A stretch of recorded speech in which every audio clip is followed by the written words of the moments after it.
በስመ አብ ወወልድ ወመንፈስ ቅዱስ አሐዱ አምላክ አሜን።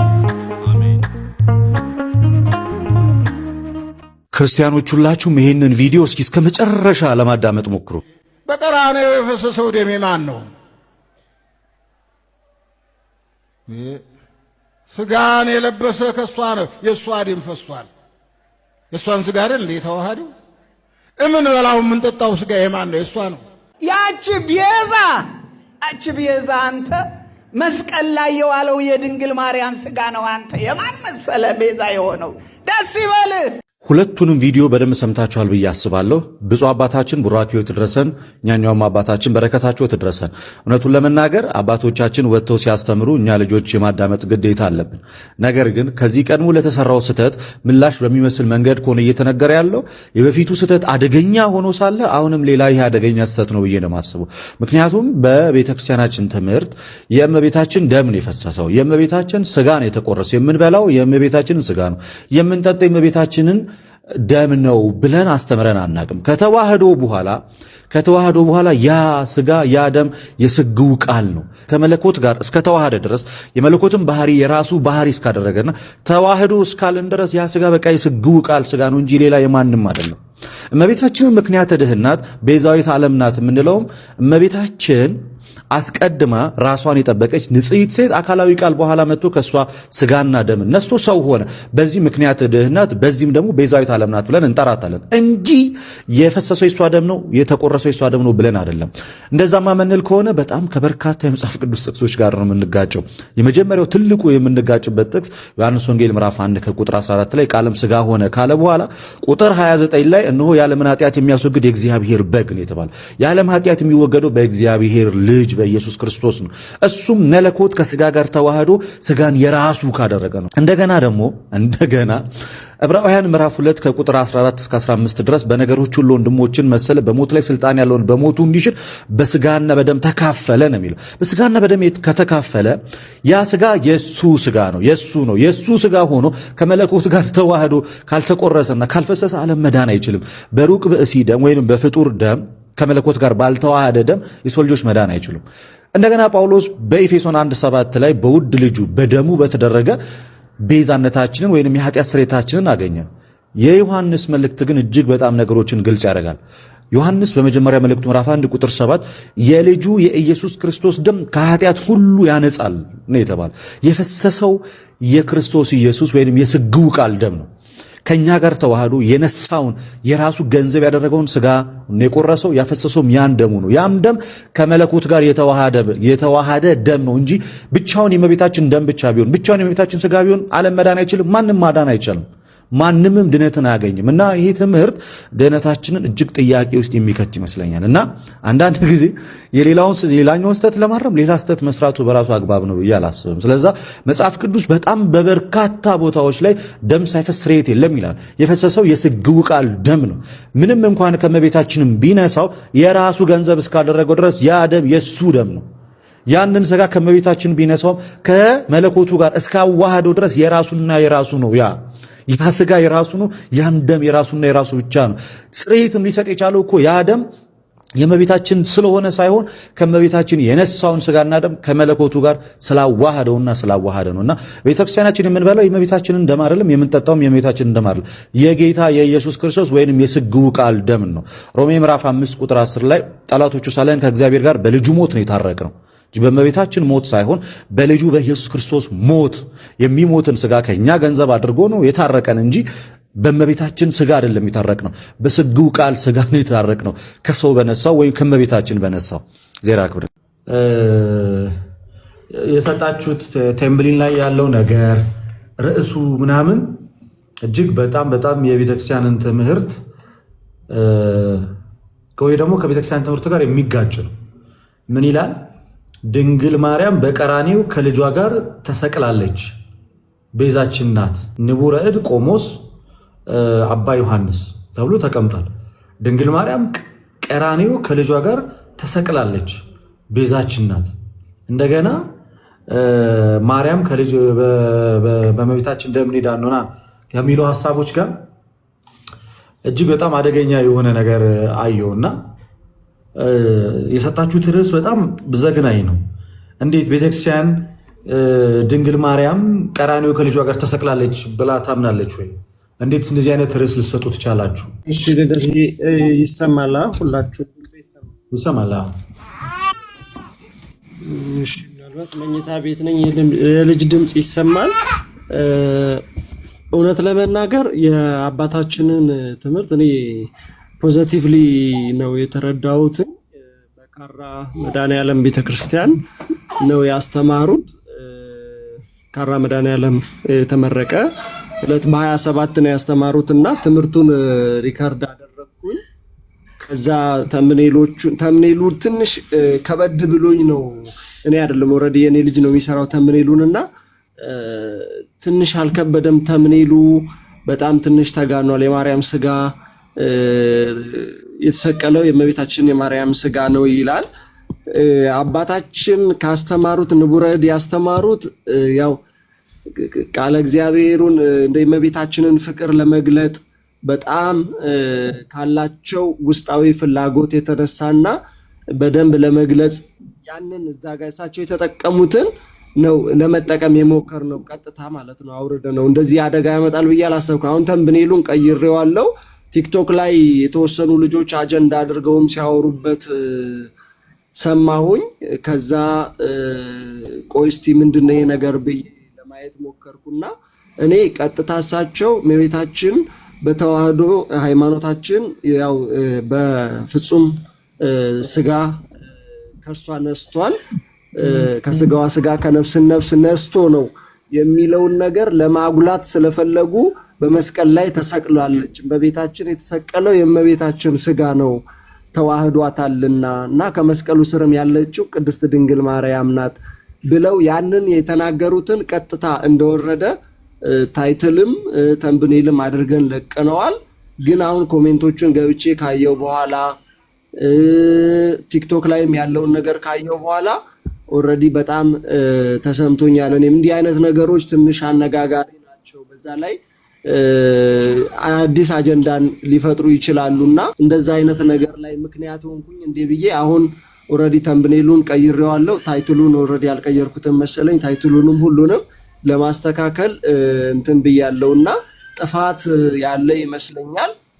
እኔ ግን እግዚአብሔር በሚያውቀው በንጹህ ልብ በቃ እሳቸውም ድንግል ማርያምን ለመግለጽ የተጠቀሟቸው ቃላቶች ስለሆኑ እኔም በፍቅር በፖዚቲቭሊ ተረድቼ ነው ይሄንን ያደረኩት። አንዳንድ ጊዜ ነገረ ክርስቶስ በታሪክ ውስጥ እጅጉን አጨቃጫቂ እና አከራካሪ ትምህርት እንደሆነ ይታወቃል። በቤተክርስቲያናችን ደግሞ የጸናና የጠራ ትምህርት አለ።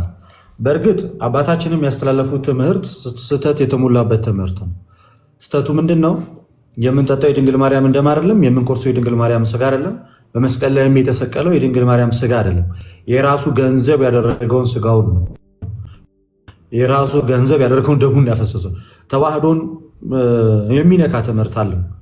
በብፁዕ አቡነ ሕዝቅኤልም የተነገረው በእኚህም በአባታችን የተነገረው ትምህርት ስህተት አለው እና ስቲል አሁንም ድንግል ማርያም ቀራንዮ ከልጇ ጋር ተሰቅላለች። ልክ ይሄ ኮሪዲመር ናት እያልን ያለ ነው። ኮሪዲመር ናት ማለት ሞር ወደ ካቶሊክ አይነት ትምህርት የሚጠጋ እሷም አብራ ቤዛ ናት እንደ ክርስቶስ። ገብቷል? አብራ ቤዛ ናት እንደ ክርስቶስ። የክርስቶስ ቤዛነት ላይ እሷም አብራ ናት። አብራ ተሰቅላለች፣ አብራ ሞታለች፣ አብራ ድናለች። ነገረ ክርስቶስን፣ የመዳን ትምህርትን፣ ነገረ ቤተክርስቲያንን ሁሉን ነገር ጥያቄ ውስጥ የሚከት ቃል ነው። በጣም ነው የደነገጥኩት እኔ ሳየው።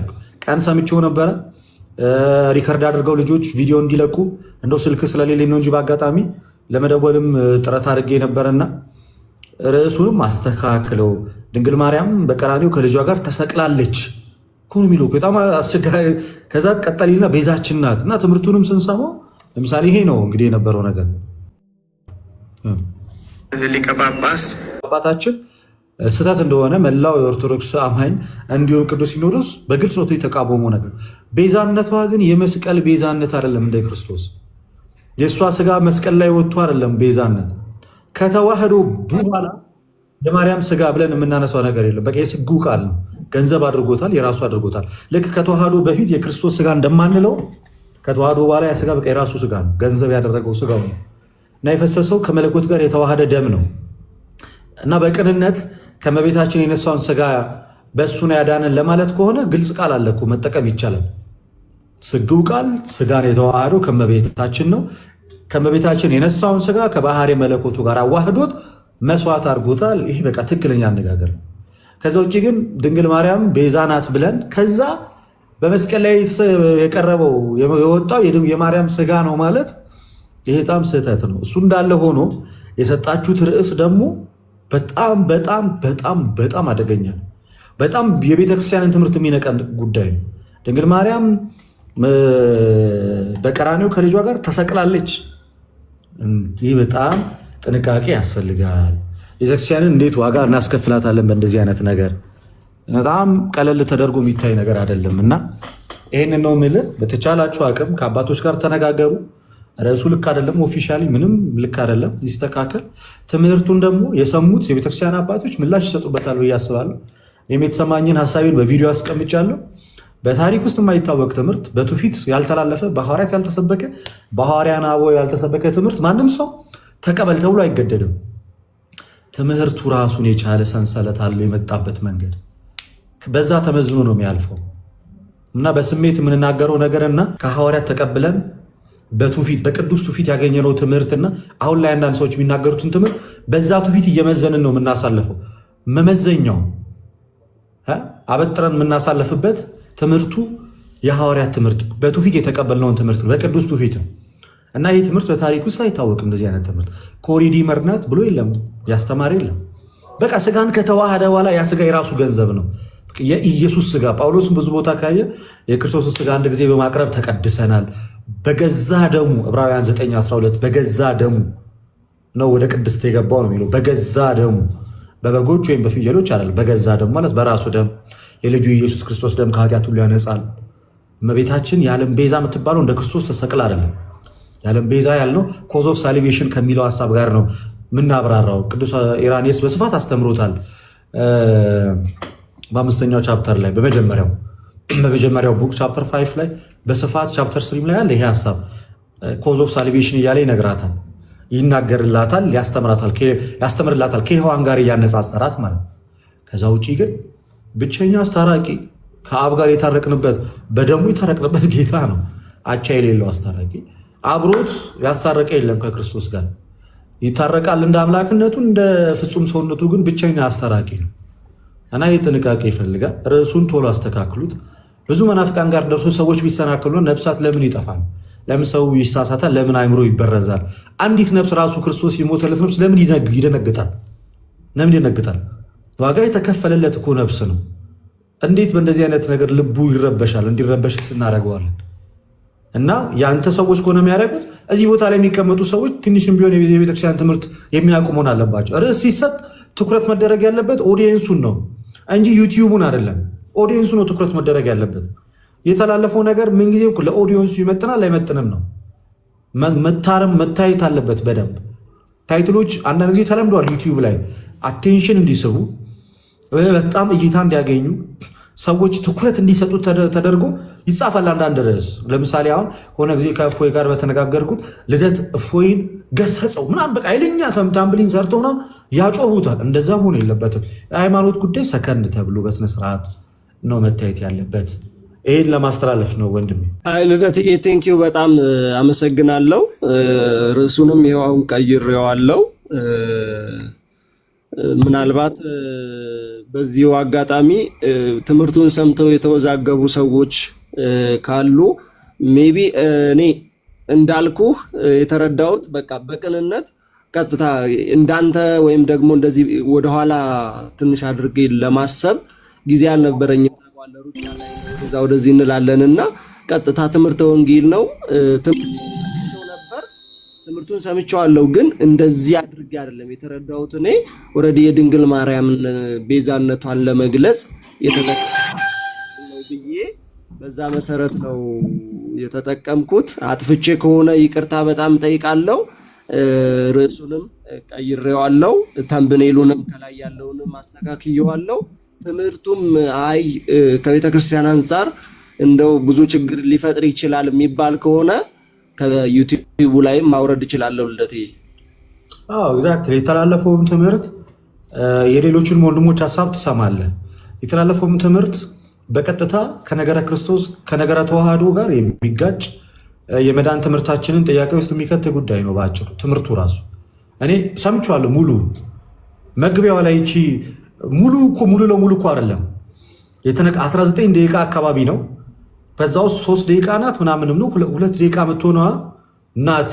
በጣም ብዙ ነገሮችን የቀየረችው ሙሉን ስሰማ ሙሉ እንደዛ አይደለም። የሆነች መግቢያው ላይ አካባቢ ያለችው ትምህርት ናት ችግር ውስጥ የከተተችውና እሷን ፓርት ኤዲት ብታደርጓት፣ ግን ደግሞ እናንተ ኤዲት አድርጋችሁ ብቻ እንድታወጡት አይደለም። መድረክ ላይ የተሰበከ ትምህርት እስከሆነ ድረስ ሊቃውንተ ቤተክርስቲያን ሊያዩትም ይገባል።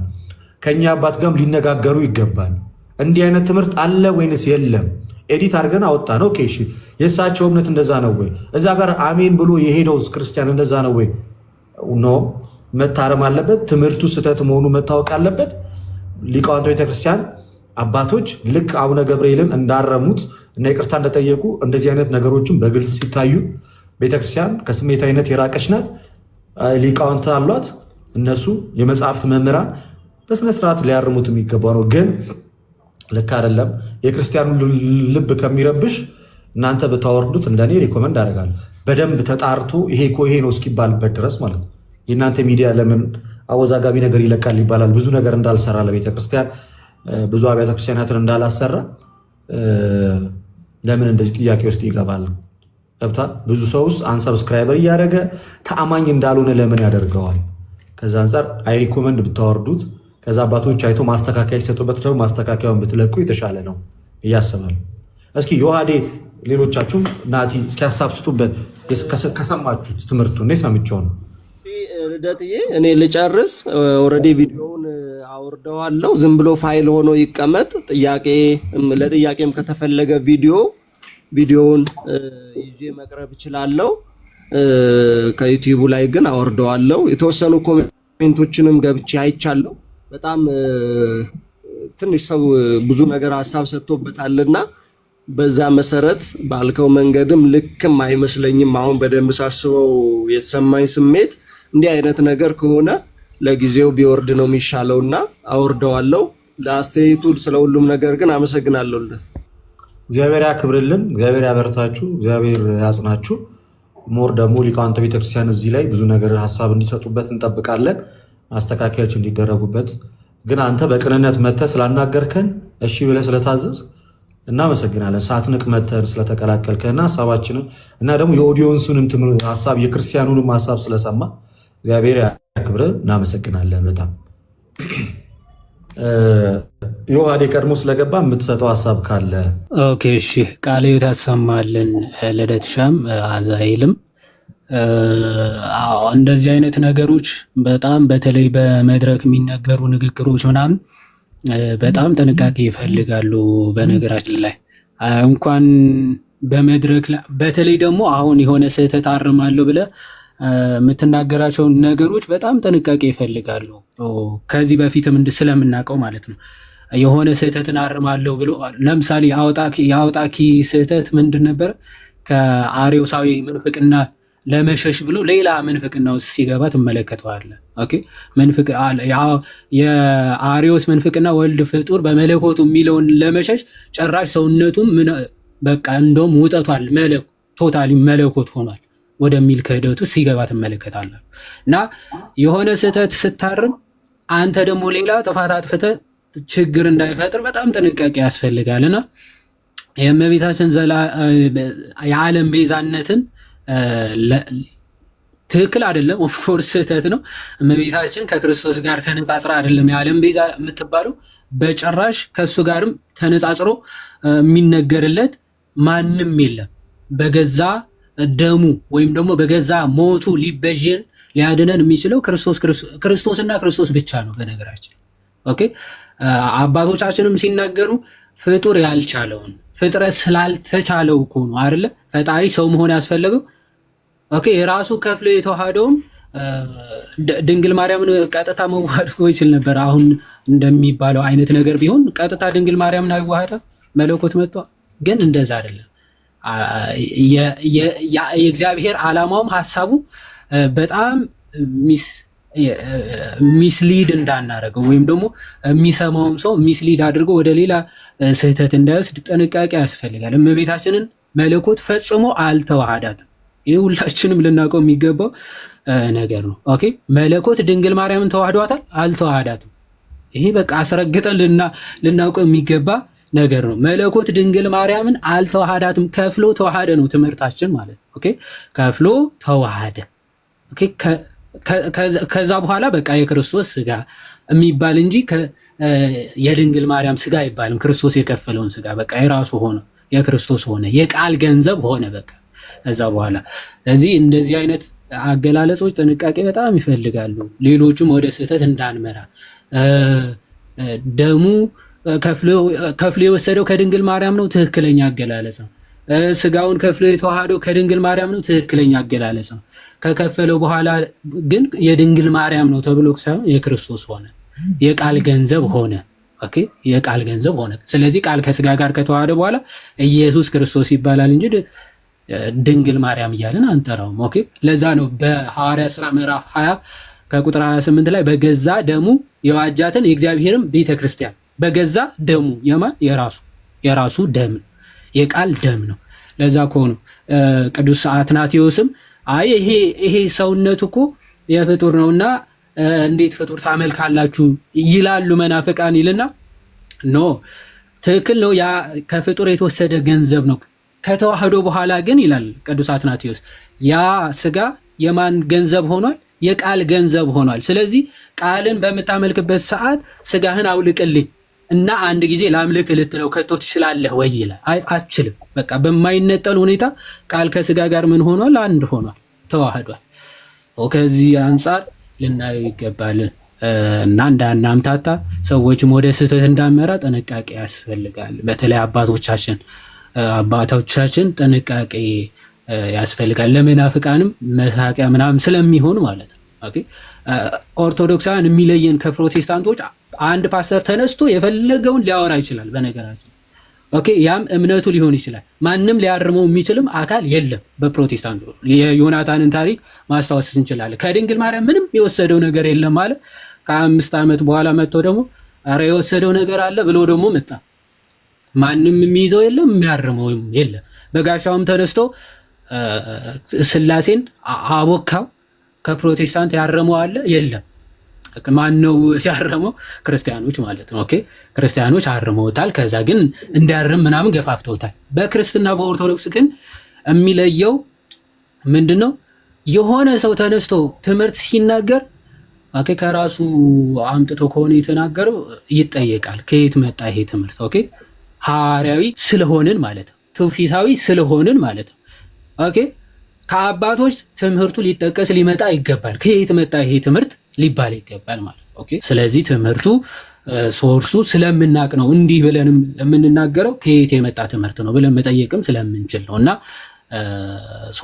ከዚህ አንጻር ተመልከቱት። አባቶችን ለማረም ምናምን አይደለም። ዳጸ ልሳንም ሊሆን ይችላል። ኦኬ ወይም ደግሞ ይሄ ዳጸ ልሳን የሚባል አለ። መድረክ ላይ ወጥተህ በምትናገርበት ሰዓት ተሳስተህ የምትናገረው ነገር ሊሆን ይችላል እና ተሳስተህ የተናገርከው ነገር ደግሞ በንግግር የሚታረም ነገር ትምህርት እስከሚነገር ነገር ስለሆነ ማለት ነው። እና ይህን ያክል ፕሮቴስታንቶቹን ቢያራግቡት ምናምን የቤተ ክርስቲያን ትምህርት ነው ወይስ አይደለም የሚለው መመዘኛ ስላለን ችግር የለውም። ግን አባቶቻችን ወደ ተሳሳተ መንገድ እንዳይሄዱ ግን ጥንቃቄ ተደርጎ ቅድም ልደትም ሲል እንደነበረው በአባቶችም ታይቶ እርማት ቢሰጥበት ጥሩ ነው ብዬ አስባለሁ። እግዚአብሔር ይስጥልን። እግዚአብሔር ያክብርልን። ዮሐዴ እግዚአብሔር ያክብርልን፣ ቃለ ሕይወትን ያሰማልን። እናመሰግናለን። በጣም ወሳኝ ትምህርት ነው ነገረ ክርስቶስ። በጣም ሴንሲቲቭ ትምህርትም ደግሞ ነገረ ክርስቶስ በጣም አብያተ ክርስቲያናትን የከፋፈለ ትምህርት ቢኖርም ነገረ ክርስቶስ በጣም ማለት በአሪዮስ ክደት ቤተክርስቲያን አልተከፈለችም። እስቲ ማለት አልወጡም። ልንከፈል የቻልንበት ማረጃ ምክንያትም ይሄው የነገረ ክርስቶስ ትምህርት ነው። በጣም አደገኛ ትምህርት ሰዎች ይዘው ይመጣሉ። በነገረ ክርስቶስ ዙሪያ ሳያስቡት አርማለሁ እያልክ ሌላ ስህተት። ለዛ ነው ነገረ ማርያም፣ ነገረ ክርስቶስ በጣም በጥንቃቄ ሊታዩ የሚገባቸው ትምህርቶች ናቸው። በኢትዮጵያ ቤተክርስቲያን በነገረ ማርያም ዙሪያ ላይ የተዛባ ነገር ማስተማር ስህተት ነው። የተለጠጠ ትምህርት ማስተማር ስህተት ነው። ሁለቱንም ባላንስ ማድረግ ይጠበቅብናል። እጅግ በጣም በቃ ያልሆነውን ነገር ላይ ሰቅሎ ማውራትም ማክበር አይደለም፣ ያልሆነውን ስም ደግሞ መስጠትም ስህተት ነው። መጠኑንና ልኩን ጠብቆ በስነ ስርዓት ማስተማር ግን ተገቢ ነው። ገብቷቸዋል። ምን ትላለች ቤተክርስቲያን፣ ሐዋርያት ምን ይላሉ የሚለው ነው እንጂ አንዳንድ ጊዜ ከፍቅርም ሊሆን ይችላል ከአነጋገር ምናልባት ሊያስተላልፉት የፈለጉትና በአንደበታቸው የሚናገሩት የሚለያይባቸው ብዙ ሰዎች ይኖራል። እኔ እኮ እንደዛ ለማለት ፈልጌ አይደለም የሚል ሰው ገጥማቸው አያውቅም? ከተናገረ በኋላ ግን እንዴት እንዲህ ትላለህ እንዴት እንዲህ ይባላል ካላችሁ በኋላ እኔ እኮ ለማለት የፈለግኩት እኮ ይህን አይደለም ምናምን። ልክ ዲያቆን ያደርጋል አበጋዝ እንደተናገረ ኦርቶዶክስ አይነት መጠን በነገረ ማርያም መለጠጥ ካቶሊካውያን የት እንደደረሱ እናውቀዋለን። የት እንደደረሱ እናውቀዋለን። እኛም መጠን አለን፣ ከዛ አናልፍም። ኦርቶዶክስ አይነት መጠን ነው እንዳለ ዲያቆን ያደርጋል አበጋዝ። እና አንዳንድ ሰዎችን ደግሞ ተመልክቻለሁ። ኦርቶዶክሳዊ እኮ አረዳድ ቢኖራችሁ እኮ ለማለት የፈለጉትን ትረዳላችሁ። ኦርቶዶክስ አረዳድ ማለት እኮ እንዲህ ያለውን ትምህርት እንዲህ አድርጎ መረዳት ማለት አይደለም። የተጣመመውን ትምህርት ማቅናት ነው ኦርቶዶክሳዊ አረዳድ ማለት። ኦርቶዶክሳዊ ማይንድ ሴት ማለት የሆነ ሰው ሲያጠፋ ጥፋቱ እንደ ጥፋት ሳይታይ አርመው አይደለ አስተካክሎ ማለት አይደለም። ያንኑ ከቃላት ጀምሮ ነው አስተካክለ የምትረዳው። አይ ይሄ ቃል ልክ አይደለም፣ ይሄ ትምህርት ልክ አይደለም፣ ትክክለኛው ንግግርና ወሬ ይሄ ነው ብለህ የምታስቀምጠው እንጂ ስህተቱ በሆነ አስተምሮ ለማስተካከል አትሞክርም። ታምረ ማርያም ላይ እኮ አልኳችሁ በዚህ ጉዳይ ከልጇ ጎን በፈሰሰ ደሟ ይላል። እኔ ሁለቱም ታምረ ማርያም አሁን እጄ ላይ አለ። ከልጇ ጎን በፈሰሰ ደሟ ታስምረናለች፣ ታድነናለች። እንደዛ አይነት ሀሳብ አለ። ከልጇ ጎን በፈሰሰ ደሟ ይላል። ታርሞ የወጣው ታምረ ማርያም ምንድን ነው የሚለው? ከልጇ ጎን በፈሰሰ ደሙ ለማን ይሰጣል ባለቤትነቱን? ለክርስቶስ። ደሙ ብሎ ነው የሚናገረው። ከልጇ ጎን በፈሰሰ ደሙ ደሟ ነበር የሚለው የመጀመሪያ ታምረ ማርያም። ይህን አሳይቻችኋለሁ ከዛሬ 6 ወር 7 ወር በፊት። አሁን ግን ደሟ የሚለውን ደሙ ብሎ አስተካክለውታል። ይህን ከተስተካከለ አንዳንድ አባቶች ተነስተው መድረክ ላይ በሚያስተምሩ ሰዓት ላይ የድንግል ማርያም ደም እኮ ነው መስዋዕት ሆኖ የቀረበው፣ የድንግል ማርያም ስጋ ነው እኮ መስቀል ላይ የቀረበው ማለት ክርስቶስ ፍጹም ተዋህዶን አላደረገም። ታዲያ የክርስቶስ ስጋ የቱ ጋር ያለው? ያ ስህተት ነው። ናቲ እንኳን ደህና መጣ። እስኪ ግዙም ታርሟል። ምንም ናትሻ ቀጥል። ቃሌት ያሰማልን። ልደት ሻም የዋዴም እንኳን አደረሳችሁ። እንዴት ናችሁ? ከላይም ከታችም ያላችሁ ሰላም ብያለሁ ሁላችሁንም። ልደትም የዋዴም በደንብ ስላላችሁት ያው ወይ ትምህርቱ ላይ ምናምን ሰፋ አድርገን የሚሄድ ነው። ከዛ በፊት ግን ያው እንደተባለው እንደዚህ አይነት ነገረ ክርስቶስ ብቻ በቤተክርስቲያናችን አስተምህሮ የሆኑ ነገሮች ላይ በጣም ጥንቃቄ ልናደርግ ያስፈልጋል። ያው እንደተባለው ኦርቶዶክሳዊነት መጠን በመጠን መኖር ነው። ሁሉንም ነገር መለጠጥ አይደለም። መውደድም ልክ አለው እና ደግሞ በጣም የሚያስጠላው ነገር አንዳንድ ሰዎች እንደዚህ ልክ ወይ ልደት ቪዲዮ ሲሰራ ወይ የሆነ ሪፍሌክስ ሲደረግ ምናምን የሆነ ከጥላቻ ምናምን እንዳይመስላችሁ እሺ። ወይም ደግሞ ይሄ የበላይ ማድረግ ወይ ምናምን አይደለም፣ ከአስተምሮ ጉዳይ ስለሆነ ማለት ነው። እና ትልቁ ምንድነው ነገረ ክርስቶስ ላይ እንደተባለው አብያተ ክርስቲያናትን የከፈለ ነገር ነው።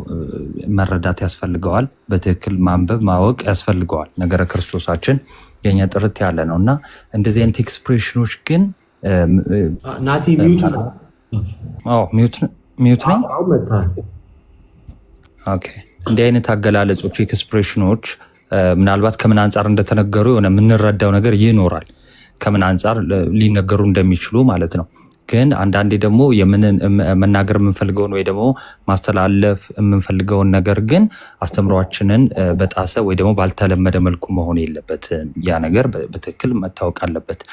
እንደተባለው የባለቤትነትን ነገር ለምሳሌ ደሙ ሲል እነዚህ የባለቤትነትና ፓርቲኩላር ወይ ደግሞ ኢንዲቪጁዋል የሆነውን አካል ስለሚወክሉ በጣም ትልቅ ጥንቃቄ ያስፈልጋል። ትልቅ ጥንቃቄ ማለት ነው። ለዛ ነው አሁን በተዋህዶ ራሱ ነጣጥለን መለኮትን ለብቻ ስጋን ለብቻ ማንናገረው ማለት ነው። ኮምፖዚት ኔቸር ወይም ደግሞ ተዋህዶን ስንቀበል ለስግው ቃል የሚነገር ለስግው ቃል ነው። ኢቭን ነጣጥለን ራሱ ለመለኮት ለብቻ ለስጋ ለብቻ እንደማናደርገው እንዲሁም ደግሞ ክርስቶስ ያደረገው ነገር ወይ ደግሞ የሆነው ነገር ከተዋህዶ በኋላ ለክርስቶስ ነው የሚነገረው።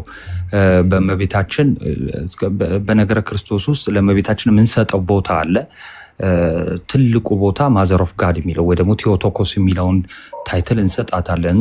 አምላክን ስለወለደች አምላክን ስለወለደች ጌታችን መድኃኒታችን ኢየሱስ ክርስቶስ በማህፀን ቃል ይኩነኒ በከመ ትቤለኒ ስትል ወይም ደግሞ እንደ ቃል ይደረግልኝ ስትል መክፈል መዋሃድ እነዚህ ነገሮች በቅጽበት የሆኑ ናቸው። ከዛ በኋላ ያ የመለኮት ስጋ የመለኮት ደም ሆኗል ማለት ነው።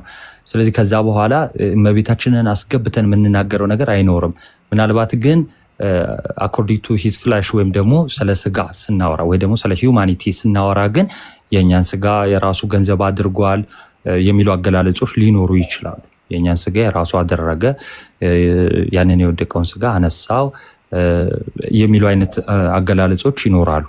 ግን ያ ማለት ደግሞ የኛ ፓርቲኩላርሊ የኔ ስጋ የሱ ነው ማለት አይደለም። ያ ወደ ፓንቲዝም ሄረሲ ይወስደናል። እኛ መለኮትን እንትን አርገናል ኢንካርኔት አርገናል ወደሚል ትምህርት ስለሚወስደን ጥንቃቄ ያስፈልጋል። ግን በሰፊው ደግሞ ተዋህዶን መብራራት ስላለበትም ደግሞ እንትን እንላለን ማለት ነው። ይቆይ ቴንኪው ናትሻ ቴንኪው። እና ያው መቼስ እነዚያ ነገሮች ስትመለከቱ ቤተክርስቲያን ላይ ኢንፋለብል የሆነ አካል የለም። ከቅዱስ ፓትርያርክ ጀምሮ ኢንፋለብል የምንለው ሰው የለም።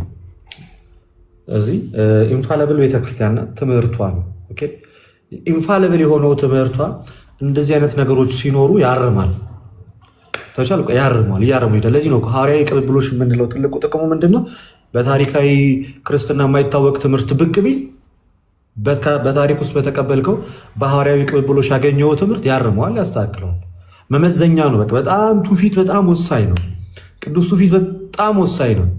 ከሱ የተለየ ትምህርት ካገኘ ይታርማል እንጂ አሜን ብላ አትቀበል። አሁን ፕሮቴስታንቱ ጋር ብትሄድ ዮናታን የተናገረውን ትምህርት ተቀባይነት አግኝቶ ለብዙ ጊዜ ቆይቷል። ለምን? ምንም አይነት ቅዱስ ትውፊት ወይ ሐዋርያዊ ቅብብሎሽ ስለሌለ እንደፈለገ ማንም ሰው የራሱን ዶግማ መመስረት ይችላል። በቤተክርስቲያን እንደዛ ግን ማድረግ አትችልም። ስተት ሲገኝ መመዘኛው ምን ይሆናል? ቅዱስ ትውፊት ይሆናል። በቅዱስ ትውፊት ይመዘንና ሲረጋገጥ ስተት ሆኖ ከተገኘና በታሪክ ውስጥ ማንም ሰው ይህን ትምህርት ካላስተማረው የማይታወቅ እንግዳ ትምህርት ከሆነ አትቀበልም። ማንኛውም ሰው የሚቀበል ዘንድም አይገደድም ማለት ነው። አሁን እንትና ሲሳሳት አይታችሁታል አይደለ? መቼስ ስህተት አያጣውም። በእርግጥ ማነው ይሄ በጋሻው አንዴ ተኮሰ፣ አንዴ የተጸዉ ስም ነው ምናምን በስላሴና አንዴ ሲያቦካው፣ አንዴ ነገረ ድነትን ሲያቦካው ምናምን አይታችኋል። እኛ ክርስቲያኖቹ ባንጮና መልእክቱን ባንናገር ኖሮ ብሶ ከአሜን ብሎ ተቀብሎ ሄዶ ቀጥሏል እኮ። እኛ ባንነግራቸው እኮ ስህተት መሆኑንም እኮ አያውቁትም። በምን ሪፈር አድርገው ያውቁታል? ጋይስ ምን አላቸው? ምን አይነት መመዘኛ አላቸው? ሆሊ ትራዲሽን የላቸውም። የታሪካዊ ክርስትና ትምህርት አይቀበሉም፣ አያውቁትም። የአባቶች ትምህርት የላቸውም፣ የአባቶች ልጆች ስላልሆኑ እና እንደዛ ቢሆኑማ መጽሐፍ ቅዱስ ይዞ ሺህ ሀሳብ አይኖራቸው ነበር። መጽሐፍ ቅዱስ ብቻ ብለው ሺህ ትምህርት ያላቸው እኮ ቅዱስ ትውፊት የሚባል ነገር ስለሌላቸው እና ጥንቃቄ ያስፈልገዋል። በጣም ነገረ ክርስቶስ ጥንቃቄ ያስፈልገዋል። በተለይ በጣም ካለፈው ትምህርት ይልቅ ይሄኛው በጣም ሴንሲቲቭ ነው። ነገረ ክርስቶስ ከፍ ሲል እጅግ በጣም ሴንሲቲቭ ነው። በጣም ሴንሲቲቭ ነው። እጅግ በጣም ሴንሲቲቭ ነው ከሚባለው በላይ። አሁን በነገረ ማርያም ትምህርት በጣም ትልቁ አደገኛ ትምህርት ወላዲተ አምላክ አትባልም የሚለው በጣም አደገኛ ትምህርት ነው። በነገረ ክርስቶስ ደግሞ ይሄኛው በጣም ከባድ ትምህርት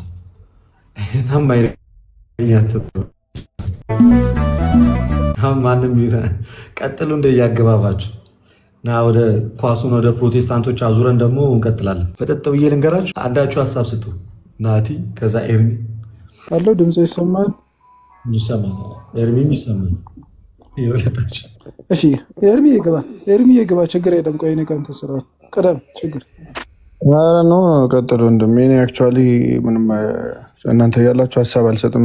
ጀስት አንዳንድ ነገሮች ለመጠየቅ ነው እዚህ ካሉት ወንድሞች። ስለዚህ ቀጥል ጀምር። እናንተ ጠቅለል አድርጌ ጠይቄ እወርዳለሁ።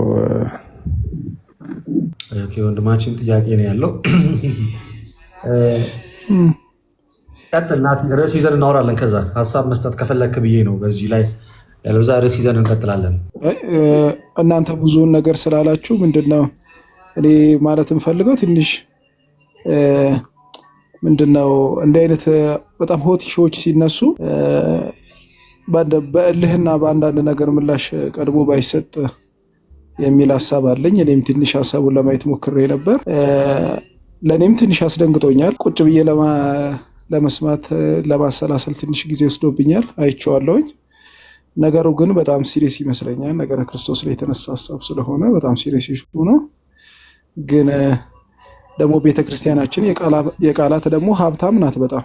ስለዚህ ቃላት አላጠራትምና ብዙ ሀብት ያላት ስለሆነች ይሄን ያህል የቃላት ሀብታም የሆነች ቤተክርስቲያናችን ላይ አንዳንድ ጊዜ የምንናገረው ንግግር ወደ ሌላም ነገር እንዳይወስዱብን በጣም ጥንቃቄ ማድረግ አለብን ብዬ አስባለሁ። አንዳንድ ነገሮች ሲነሱም ደግሞ ቶሎ ሼር አድርጎ ወይም ደግሞ ነገሩን ሀሳቡን ወስዶ ገና ነገሩን ሳንረዳውም ወደ ሚዲያ ወይም ደግሞ ወደ ህዝብ ባናወጣው ጥሩ ነው ብዬ አስባለሁ። አንድ ጊዜ አንድ ሰው ስማቸውን እዚህ ልጠቅስ የማይገባኝ ሰው ሌሎች ለምሳሌ ማርያምን ታመልኳታላችሁ ትላላችሁ፣ ብናመልካትስ ምን አገባችሁ አይነት ቃል ሲናገሩ አስታውሳለሁና አሁን ይሄ ምንድነው የሚባለው? እንደ ነደዳት ተነስታ የሰው ለቅሶ አበላሸች የሚባላል አይደል? አንዳንድ ጊዜ በጣም መናደዳችን ጣጣ ውስጥ እንዳይከተን መጠንቀቅ ያስፈልጋል። ልጠጣ ውስጥ እንዳንሄድ የሚለውን ለማለት ነው የምፈልገው። ነገረ ክርስቶስ ላይ ያለውን ነገር ግን በደንብ እያጎሉ መሄድ፣ የቤተክርስቲያንን ትምህርት መግለጥ የሁላችንም ግዴታ ነው ብዬ አስባለሁ። ከዛ በላይ የምለው የለኝም። ምክንያቱም ያላችሁት ሁሉ ተገቢና አስፈላጊ ነው ብዬ ስለማስብ ማለት ነው። አብሬያችሁ ቀጥላለሁ። በሌላ በምትቀጥሉበት ቤት ያሰማችሁ። አሚን አሚን አሚን አሚን አሚን። ሐኑስ እንዴት ነህ? ተጠፋፋናል ከሱባኤ በኋላ። ኧረ አንተ 40 ጾም ሲፈታ በቃ ዘጋኝ። ኮመንት ራሱ አታይ በቃ ዝግት አደረከኝ። ምን አድርጌ እንደሆነ አላውቅም። አሬ በጣም ነውር ነው እንዴ! በአንድ መዝሙር በበገና ሂድብኝ እስኪ እንዴ! ስህተት ነው የሰራሁት። ከዛ በፊት ግን ጥያቄ አለኝ። እኔ ሰሞኑን እያየው ነበርና በጣም እያማረብህ ነው። እኛ ሳንሰማ ግብተህ ነው ወይስ? እኔ አልገባኝም ነገሩና። አንድ ሰው ሳያምርበት ባይዚ ሊሞት ነው የሚባለው። ኧረ በሰው ምነው ቢአር ካፕል የሚባል ወንድማችን እዚህ ሾላ አካባቢ ይህንን ልብስና ነጠላ ለእናቴም ደግሞ የሀገር ልብስ ቆንጆ የሀገር ልብስ ስጦታ ሰጥቶናል። እናመሰግናለን። እንደዚህ ፏ ብዬ እኔ እንደዚህ ቀለል ያለ ይመቸኛል። በጣም ብዙ እንትን ካለበት ይልቅ ቀለል ያለ ይመቸኛል። እግዚአብሔር ይስጥልኝ። በዚህ አጋጣሚ አመሰግናለሁ። ወንድሜ እዚህ ሆኖ እየተከታተለን ነበረ። እግዚአብሔር ያክብርልኝ። ሐኑስዬ ዘጋው። እኔ እኮ በገና ባለ 50 ላይ አይዘመርም የሚል የስተት ትምህርት ሰምቼ እኮ ነው። የሚገርም የለም እንዴ! ተው እንጂ በጣም በቃ እንትን አልኩኝ፣ ተረበሽኩኝ። ስትጠፋ እንዴ ምን ነው እያልኩኝ ኮመንትም ጽፍልህ ነበር የሆነ ጊዜና ኧረ ምን አጥቼ ነው እያልኩ እያሰብኩ ነበር። ይቅር በለኝ ይቅር በለኝ ይቅር በለኝ ይቅር በለኝ ሐኑስዬ ይቅር በለኝ ይቅር በለኝ። ኧረ ችግር የለም። እስኪ ከፈቀዳችሁልኝ አንድ ስለ ድንግል ማርያም እንድዘምር እስኪ። ያው መዘመር ትችላለህ። ፈለገን አይቼው ነው ሂዌ ያስወረድኩሽ። ዲያቆን ፈለገ አትናቲዩስ ሲገባ አይቼው ነበረ። ወዴት እንደወጣ አላወኩኝም። ካለ ምናምን ሪኩዌስት ላክልኝ። ቀጥል ሐኑስ አንተ። እሺ በቅድሚያ ግን ዲያቆን ናቲ፣ ዮሐዲ፣ አፖስቶሊክ አቤላ፣ አዛይል፣ ኤርሚ ሰላም ብያለሁላችሁ። እንኳን ደህና መጣ ብያለሁ። ያዲ አግኝቼ አላውቅምና ደስ ብሎኛል ስላየው።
አንቺው ላታዋጭኝ በፊቱ መቆሙን በምን ላታዋጭኝ አንቺ ግን ጀግና ነሽ ገልብጠሽ ገዛሽኝ ገልብጠሽ ገዛሽኝ ንስሐ እንኳን ባስብ ዛሬ ነገ እያልኩኝ የይደር ቀጠሮ ከልቤ እየዘራሽ ለተረኛው ስጪ እስኪ ዛሬ ሲብቃሽ እስኪ ዛሬ ሲብቃሽ ፀሐይ ከኛ ስትሄድ የጨለመ መስሎ የማይጨልምበት በብርሃን እያየን ምድር አንቺና እኔ ስንቱን ስራ ሰራን ስንቱን ስራ ሰራን ዓለም አንቺና እኔ ስንቱን ስራ ሰራን ስንቱን ስራ ሰራን ላንቺ ጌታ ያለሽ ለጌታውነሽ ፀሐይን መለቅ ጨለማን ተጠቅመሽ ሳትፈቅሪኝ ገዛሽኝ ለራሴ ተፈጥረሽ ለራሴ ተፈጥረሽ ልቤ ተሰብሮልኝ ጠዋት ተሰብኬ በተመስጦ አግኝቼ የቃሉን ቡራኬ ቃል ኪዳን አፍርሼ ከጌታ ከአምላኬ ማታ ላይ የተገኘው ላንቺ ተንበርክኬ ላንቺ ተንበርክኬ ሰው ላይ አድርብሽ ቢያመሻሽብሽ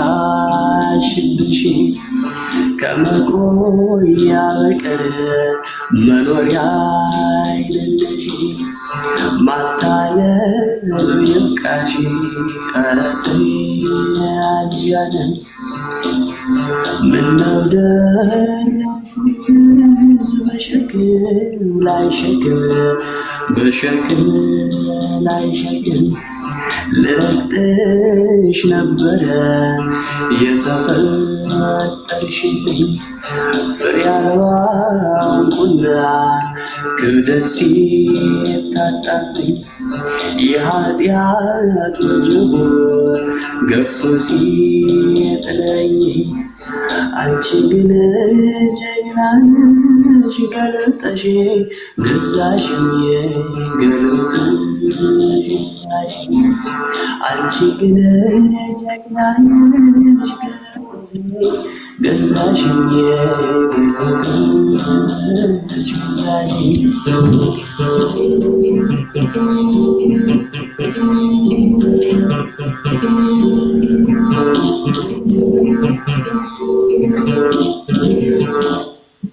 እግዚአብሔር ያክብርልኝ። ልደትዬ መዝሙሩን ቀይሬው ነው። እሺ ፈለገ የሆነ ጊዜ እንድዘምርልኝ ሲለኝ የነበረ መዝሙር ስለነበር በዚሁ አጋጣሚ እሱ ካገኘሁት ልዘምርለት ብዬ ነው። እግዚአብሔር ያክብርልኝ በጣም ሐሙሴ እግዚአብሔር ያክብርልን። በጣም እናመሰግናለን። ዝማሬ መላእክትን ያሰማልን። ፈለገ እኮ የሚያውቀው ዝማሬ መላእክት ያሰማልን ወይ ደግሞ እዛው ያዝልኝ ጠላቴን እዛው ያዝልኝ። በጣም አስቸጋሪ እኮ ነው ወንድማችን። እሱም ብዬ ላስደምመው እንዴ? እስኪ እዛው ያዝልን ጠላቴን በእንትን ኧረ ተው ይሻላል እንደዛ። ሐሙሴ በጣም ነው የማመሰግነው። እግዚአብሔር ያክብርልኝ። እግዚአብሔር ያክብርልኝ። እንግዲህ የቀደሙ ጉዳይ ላይ በደንብ አንስተን አውርተናል ምናምን። አሁን ዮሐዴ ናቱ ቶፒክ ሰተን ብናወራ ምን ይመስላችኋል? ድምፅ ይሰማል? የቀደሙ ጉዳይ ላይ ጠይቄ ልውረድና ታወራላችሁ እናንተ። ልደት እሱ ጉዳይ አይደበራችሁማ? አይደብረን። ፈለገ ኔትወርክ አብርቷል፣ ቀይ ነው አብርቶባል። እሺ እንዴት ናችሁ ልደትዬ? ዮሐዴ አቶ ናቲ አፖስቶሊክ ጎስፕል ሃኖስ አቤል ሀብተወልድ ሰላም ብያለሁ። ሁላችሁም እንዴት ናችሁልኝ? አይቀድም ሼር ተደርጎልኝ ነበር። ፈርሚሻ እንዴት ነህ? አሚን። ዮሐዴ ጠፋሽ ወንድሜ ይሻላል። እሺ አለሁ እግዚአብሔር ይመስገን። ሌላ ርዕስ እያሉ ነው ከታች። እኔ ግን ሌላ ርዕስ አይደለም የማወራው፣ ከፈለጋችሁ ይደብራችሁ። ኤኒዌይስ እኔ አሁን እናንተ ቅድም ያንን ትምህርት አነሳችሁና አይ ትምህርቱ እንደዚህ ነው አላችሁ። ከዛ ደግሞ አንድ ብቻ አይደለም ወደ 3 ቪዲዮ ነው ቅድም የተላከልኝ። ሜይ ቢ እዚህ ጋር ማሳየቱ እንትን ኦዲየንሱን ይመጥናል ብዬ ስለማላሰብ ነው ያ። ስለዚህ ወደ 3 ሰው ምናምን እንደኛው ኢቨን እኔ ኤዲት ነው እንትን ነው እስከምል ድረስ የምንበላው የምንጠጣው ስጋ የእመቤታችን እኮ ነው። መስቀል ላይ የተሰቀለው ስጋ የእመቤታችን ነው። ደስ ይበላችሁ። እኔ ደስ አይለኝ። ለምን ደስ የሚል ኤኒዌይስ ይሄ ትምህርት ልክ አይደለም አላችሁ እናንተ።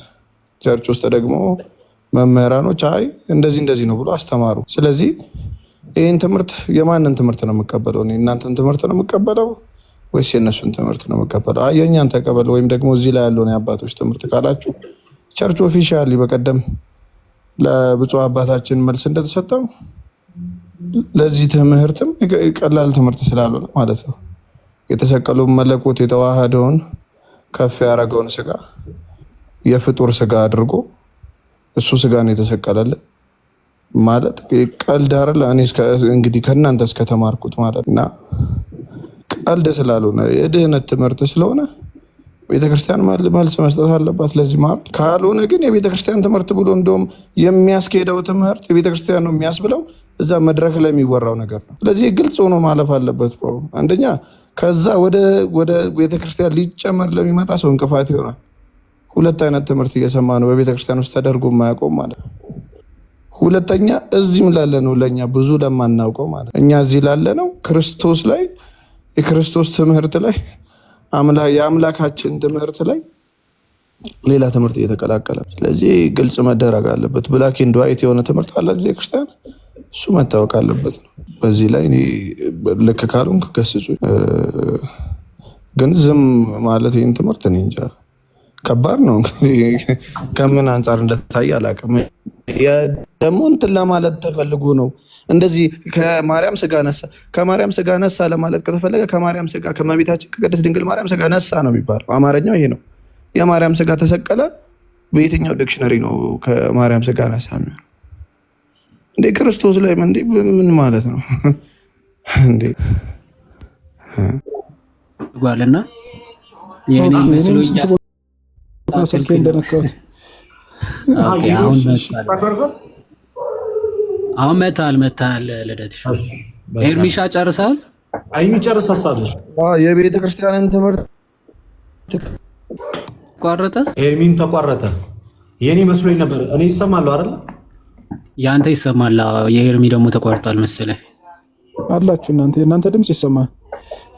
የኤርሚ ትምህርት ሀሳብን ሰምተነዋል። ኤርሚ ካልጨረስክ ንገረን፣ ግን ካለህ ደግሞ አሳውቀን። ኔትወርክ ነው መሰለኝ ልደትሽ። አባቶች ነው የምናገኘው የቤተክርስቲያንን ትምህርት ነው የምትሉኝ ሰዎች የቤተክርስቲያን ኔትወርክን አስተካክል። ኔትወርክን አስተካክል። አትሰማ ምናምን ትቆራረጣለህ። እሺ አለ አሁን አለ። ኦልራይት የቤተ ክርስቲያንን ትምህርት ከአባቶቻችን ስለምንማር እኛም ደግሞ እንደ ልጅ ደግሞ መብት አለን። የቤተ ክርስቲያን ትምህርት ይሄ ነው ከተባለ ኦኬ ይሄ ነው ትምህርቷ፣ ስለዚህ ይሄ ነው የቤተ ክርስቲያን ትምህርት ተብሎ እንድንቀበል። የቤተ ክርስቲያን ትምህርት ደግሞ ሌላ ነው ከተባለ ደግሞ ይሄኛው ነው እኛ አባት ተሳስተዋል ወይም ደግሞ ይሄኛው ትምህርት ተሳስተዋል ተብሎ ግልጽ ተደርጎ ሊነገር ያስፈልጋል ብዬ አስባለሁ። እንግዲህ እናንተ ሀሳብ ስጡበት እና በዚህ ላይ ወደ ሌላ ርዕስ መሄድ ትችላላችሁ። ግን እኔ ተሳስቼም ከሆነ ተሳስተሃል ኤርሚ እንደዚህ ብላችሁ እንድትነግሩኝ እፈልጋለሁ፣ ሰምቼ ለመውረድ ማለት ነው። እሺ እናመሰግናለን። ዮሐዴ ይህን ሀሳብ ለአንተ ልስጥና ምናልባት ፈለገ የምትጨምርበት ጉዳይ ካለ ትጨምራለህ። እንደ መግቢያ ዮሐዴ ቀጥልና ከዛ ጠቅልለን ወደ ሀሳባችን እንሄዳለን። ኦኬ እሺ ኤርሚም እግዚአብሔር ይስጥልን እንደዚህ አይነት ሀሳብ ማንሳት እታች ያላችሁም ባይዘወይ ሀሳብ ነው የተነሳው እንጂ ኮንክሉዥን ወይም ደግሞ እኛ የምንወስነው ወይም ደግሞ እኛ የምንሰጠው ውሳኔ ምናምን የለም። ሁላችንም እናውቀዋለን አይደለ? ቤተ ክርስቲያን አለች፣ ኦቶሪቲ ያላት። ኦኬ፣ ሁላችንም የምትመራ የምንገዛላት ቤተ ክርስቲያን አለች። እኛ ወሳኞች ምናምን አይደለንም። እና የሆነ ትምህርት እውነት ነው ስህተት ነው ብሎ ለመለየት እኛ ፕሮቴስታንትም ስላልሆነ እውነተኛውን ትምህርት ከሐሰተኛው የምንለይበት መስፈርትም ስላለ እውነቱን ከሐሰት መለየት እንችላለን። ትክክለኛው ትክክል ካልሆነው ትምህርት መለየት የምንችልበት መለኪያ ስላለን ማለት ነው። እና ከታች ያላችሁ በቅንነት ለመረዳት ሞክሩ ምን እየተባለ እንደሆነ። ከዚህ በፊት ስለ እመቤታችን ተነስቶ እርማት እንደተሰጠው ይህንንም አባቶቻችን ውሳኔ ይሰጡበታል ብለን እናምናለን፣ ተስፋም እናደርጋለን። ኦኬ፣ ብዙ አባቶችም ብዙ መምህራንም ሀሳብ ይሰጡበታል፣ መልስም ይሰጡበታል ብለን ተስፋ እናደርጋለን ማለት ዳጸ ልሳንም ከሆነ ስህተትም ከሆነ ማለት የአፍ ወለምታ ሊያጋጥም ስለሚችል ማንኛውም ሰው ፍጹም አይደለም፣ ሕጸጽ ሊኖርበት ይችላል። ቅድም ስንለው ነበረ በንግግር መሃል ተሳስቶ የሆነ ነገር ልትናገር ትችላለህ፣ ሰው ነህና ማለት ነው። እኛ ካቶሊኮች አይደለንም፣ ይሄ ፓፓል ኢንፋሊቢሊቲ የሚባል ነገር የምንቀበል አይደለም። ያው ሰሞኑም የካቶሊኩ አባት ሲሞቱ አንድ ኢንፋሊብል አባት ወደ ኢንፋሊቢሊቲ ሊሾሙ ነው አንድ አባት እየተባለ ሲነገር ነበርና እኛ እንደዚህ አይነት እምነት የለንም። እና ሊታረም ይችላል፣ ዳጸ ልሳን ሊያጋጥም ይችላል። ሊታረም የሚችል ነገር ነው። ግን ትምህርቱ አሁን እየተነገረው ያለው ትምህርት እውነት ይሁን ስህተት ይሁን በምን ልናውቅ እንችላለን? ኦኬ፣ ቤተ ክርስቲያን አፖስቶሊክ ነች። ኦኬ፣ ሐዋርያዊት ነች ትባላለች አይደል? ሐዋርያዊት ነች የምትባለው ከምን አንጻር ነው? ትምህርቷ ከሐዋርያት ተነስቶ ከዛ ደግሞ በሐዋርያና አበው በኩል እዚህ ደርሷል ማለት ነው። ስለዚህ ትምህርቷ እዚህ እየተሰጠው ያለው ትምህርት ከዚህ በፊት በአባቶች በሐዋርያና አበው በሐዋርያት የተሰበከ ትምህርት ነው ወይ? ይህንን ትምህርት የሚታወቅ ነው ወይ? መመዘኛ አለ። የትኛው አባት እንዲህ ብሎ አስተምሯል? ስለ እመቤታችን እንዲህ ብሎ ያስተማረ አባት አለ? ኦኬ፣ ይሄ ሶርስ መጠቀስ የግድ ያስፈልጋል ከአባት ማለት ነው። ለዛውም ይሄ ኮንሰንሰስ ፓትረም የሚባል አለን ማለት ነው። አንድ አባት ራሱ ኮስ ስላደረገ ቤተ ክርስቲያን ትቀበለዋለች ማለት አይደለም። በነገራችን ላይ ይሄ ኮንሰንሰስ ፓትረም የሚባል አለ። የአባቶች በምልአት የተማመኑበት ወይም የተስማሙበት ሊሆን ይገባል ትምህርቱ ማለት ነው። ይሄን መለኪያ አለን። ቅዱስ ኤጲፋኒዎስ የሚናገረው ነገር አለ። ይሄ ኮሎሮዲያንስ የሚባሉት ማለት ነው። ለእነርሱ ምላሽ በሰጠበት መጽሐፉ ፓናሪዮን ወይም ደግሞ አድቨርሰሪስ በሚባለው መጽሐፉ ቁጥር 79 ላይ እንዲህ የሚቃል ይናገራል። አዎ ድንግል ማርያም ይላል ፍጹም ድንግል ናት፣ ክብርም ይገባታል። እናመልካት ዘንድ ግን አልተሰጠችንም ይልና እናመልካት ዘንድ ግን የተሰጠችን አይደለችም ካለ በኋላ ምን ይላል? እርሷ ራሷ ከአባቱ እቅፍ ወርዶ ከስጋዋ ስጋ ከነፍስን ነፍስ የነሳውን ነስቶ የተወለደውን እርሱን ምን ትለዋለችና ይላል? ታመልከዋለችና ይላል። እሷ ራሷ የወለደችውን ልጇን ታመልከዋለች። የምታመልከው ልጇ መሆኑ ሁላችንም ልናውቀው የምናምነው እውነት ስለሆነ ማለት። ስለዚህ ትምህርት መመዘኛችን ምንድነው? ትራዲሽናሊ ወይም ደግሞ በቅብብሎሽ መልክ በአባቶች የተሰጠን ትምህርት ነው። ግዴታ የተጻፈ መሆን የለበትም፣ ትክክል ነው። ግን እኛ የተጻፈ ብቻ ባንልም ግን ኦራሊ የመጣ ግን ትራዲሽን አለ። ኦራሊ ወይም ደግሞ በትውፊት መልክ ግን የተቀበልናቸው ትምህርቶች አሉ። ከነዛ መካከል ማን ነው እንደዚህ ብሎ ያስተማረ ብለን የምንመዝንበት ሐዋርያዊ ቅብብሎች ወይም ደግሞ ሐዋርያዊ ትምህርት አለን። ለዛ ቅዱስ አትናቴዎስ ሌተር 60 ላይ ምን ብሎ ይናገራል? አትናቴዎስ ከዚህ በፊት አሪዮስ ከዚህ በፊት ይሄን ያስተማረው ትምህርት ከዚህ በፊት ያስተማረ አባት ካለ እሱ ክርስቲያን ተብሎ ይጠራል አለ። ከዛ በፊት ግን ይሄንን ትምህርት በቤተ ክርስቲያን ታሪክ የማይታወቅ ከሆነ ግን ያ ትምህርት በአሪዮስ የጀመረ ነውና ከዛ በኋላ ምን ተብለው ይጠራሉ ነው የሚለው። የአሪዮስን ትምህርት ተቀብለው የሚሄዱት ሁሉ አሪዮሳውያን እንጂ ክርስቲያኖች ተብለው አይጠሩም። እኛ ግን ያንን የያዝነውን ትምህርት አስቀድሞ በሐዋርያት በክርስቶስ የተነገረ በሐዋርያት የተሰበከ ከዛ ደግሞ ሐዋርያና አበው ይዘውት የመጡት ትምህርት መሆኑም ኦኬ እናውቃለን ወይም ደግሞ ማረጋገጥ እንችላለን። ስለዚህ አሪዮሳውያን ክርስትናቸው ለኛ ይተውና እነሱ አሪዮሳውያን ተብለው ከቤተ ክርስቲያን ይወጣሉ ይላል። ኦኬ ስለዚህ የሆነ ትምህርት የሆነ ሰዓት የሚጀምር ከሆነ በቃ ከሐዋርያት የመጣ አይደለም ማለት። ቅዱስ ሄራኒየስም ለግኖስቲኮች የሚሰጠው ምላሽ ያንን ነው። ሐዋርያዊ ክህነትና ሐዋርያዊ ትምህርታችሁ እስቲ ከሐዋርያት መካከል አውጡት ወይም ደግሞ አምጥታችሁ አሳዩን ይላል አይደል? ስለዚህ ትምህርት ይመዘናል። በሐዋርያነ አበው በሐዋርያት እና በሐዋርያነ አበው ትምህርት ይመዘናል ማለት ነው። ከዚህ አንጻር ትክክለኛው ትምህርት የት ነው የሚለው በእንደዚህ አይነት መልኩ እንመዝነዋለን። ወይም ደግሞ ትምህርቱ ነበር ወይስ አልነበረም የሚለውን መለየት እንችላለን። እና መልሱ ደግሞ ቤተክርስቲያን ትሰጣለች ብለን እናስባለን። እግዚአብሔር ይስጥልን። እግዚአብሔር ይስጥልን። እናመሰግናለን ወንድማችን። እግዚአብሔር ይስጥልን፣ ቃሉት ያሰማልን። ምናልባት በዚሁ ባለበት ወንድማችን መቀጠል የምትጨምረው ሀሳብ ካለ ጨምርና ከዛ እንላለን። እኔ ምንም የምጨምረው ሀሳብ የለም። በመጀመሪያ ሀኑሲ ዝማሬ መላእክትን ያሰማልኝ። ቅድም ትንሽ ኔትወርክ አስቸግሮኝ ነውና እጅግ በጣም የምወደውን ዝማሬ እንደው አይተይ ስለዘመርክልኝ በጣም ነው የማመሰግነው። ለሌሎች ወንድሞች ማለት ፈልገው ምንድነው ንስሐ ግቡ ማለት ከክርስቶስ ጋር ታረቁ፣ መንፈስ ሕይወት ይኖራችሁ ማለት እዚህ ገስ ላይ ያላችሁት ሁላ ዲያቆን ናታኒ ምንም ይጨምራል ባይዘው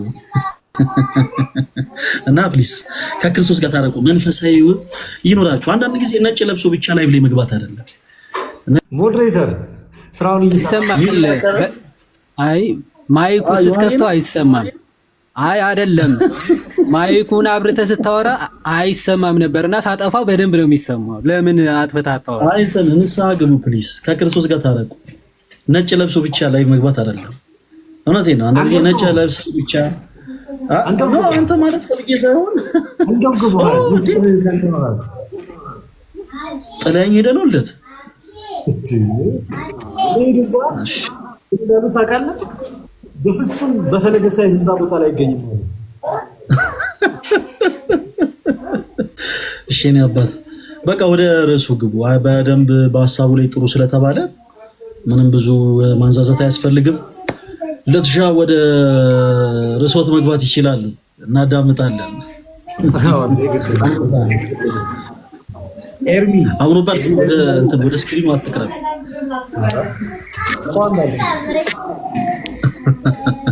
ወንድማችን ሄድ ማለት የሚፈልገው ነገር አለ መሰለኝ። አይ ምንም ፎቶ ተልኮልኛል ፈለቀይ። ይቅርታ የማን ፎቶ ያለው በውስጥ አሁን ብዙ ማውራት አልፈልግም። ብራዘር እኔ ጋር ያለው ፎቶ ይበልጣል እናንተ ጋር ካለው ፎቶ ትላለህ። አራታ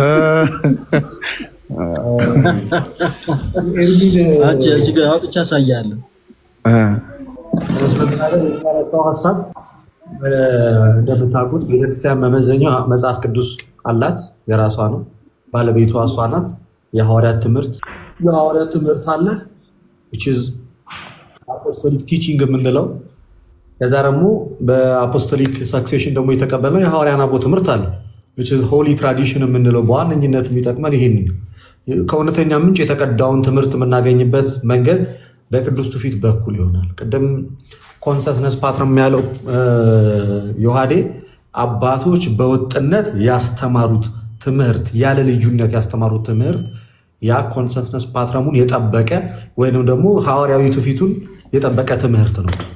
ስለዚህ ከዚህ አንጻር ወደ ኋላ እየሄድን ትሬስ እናደርገዋለን። ይህን ትምህርት ማን አስተምሮታል? የትኛው የቤተክርስቲያን አባት አስተምሮታል? አስተምሮታል ብቻ አይደለም አስተምረውታል። በታሪክ ውስጥ የሚታወቅ ትምህርት ነው ወይ ብለን ቤተክርስቲያን እንጠይቃለን፣ እንመዝናለን፣ እናያለን። የምንመዝነው እኛ ሳይሆን ትውፊቱ ራሱ ይመዝናል። ከዛ ትውፊት ውስጥ ካላገኘ ነው በቤተክርስቲያን ትምህርት ውስጥ ከሌለ በአፖስትልስ ወይም በሐዋርያት ከዛም በአፖስቶሊክ ፋዘርስ በሐዋርያን አበው ከዛም ቸርች ፋዘርስ በቤተክርስቲያን አባቶች ከዛም በሊቃውንት እንዲህ እያለን እየመጣን ካላገኘን ይህን ትምህርት መጨረሻ ላይ ሐዋርያዊ እውቅና የሌለው ነው። አባቶች የማያውቁ ትምህርት ስለሆነ እንግዳ ትምህርት ነው። ማንም ተቀብሎ ብሎ የሚያስገድድ የለም።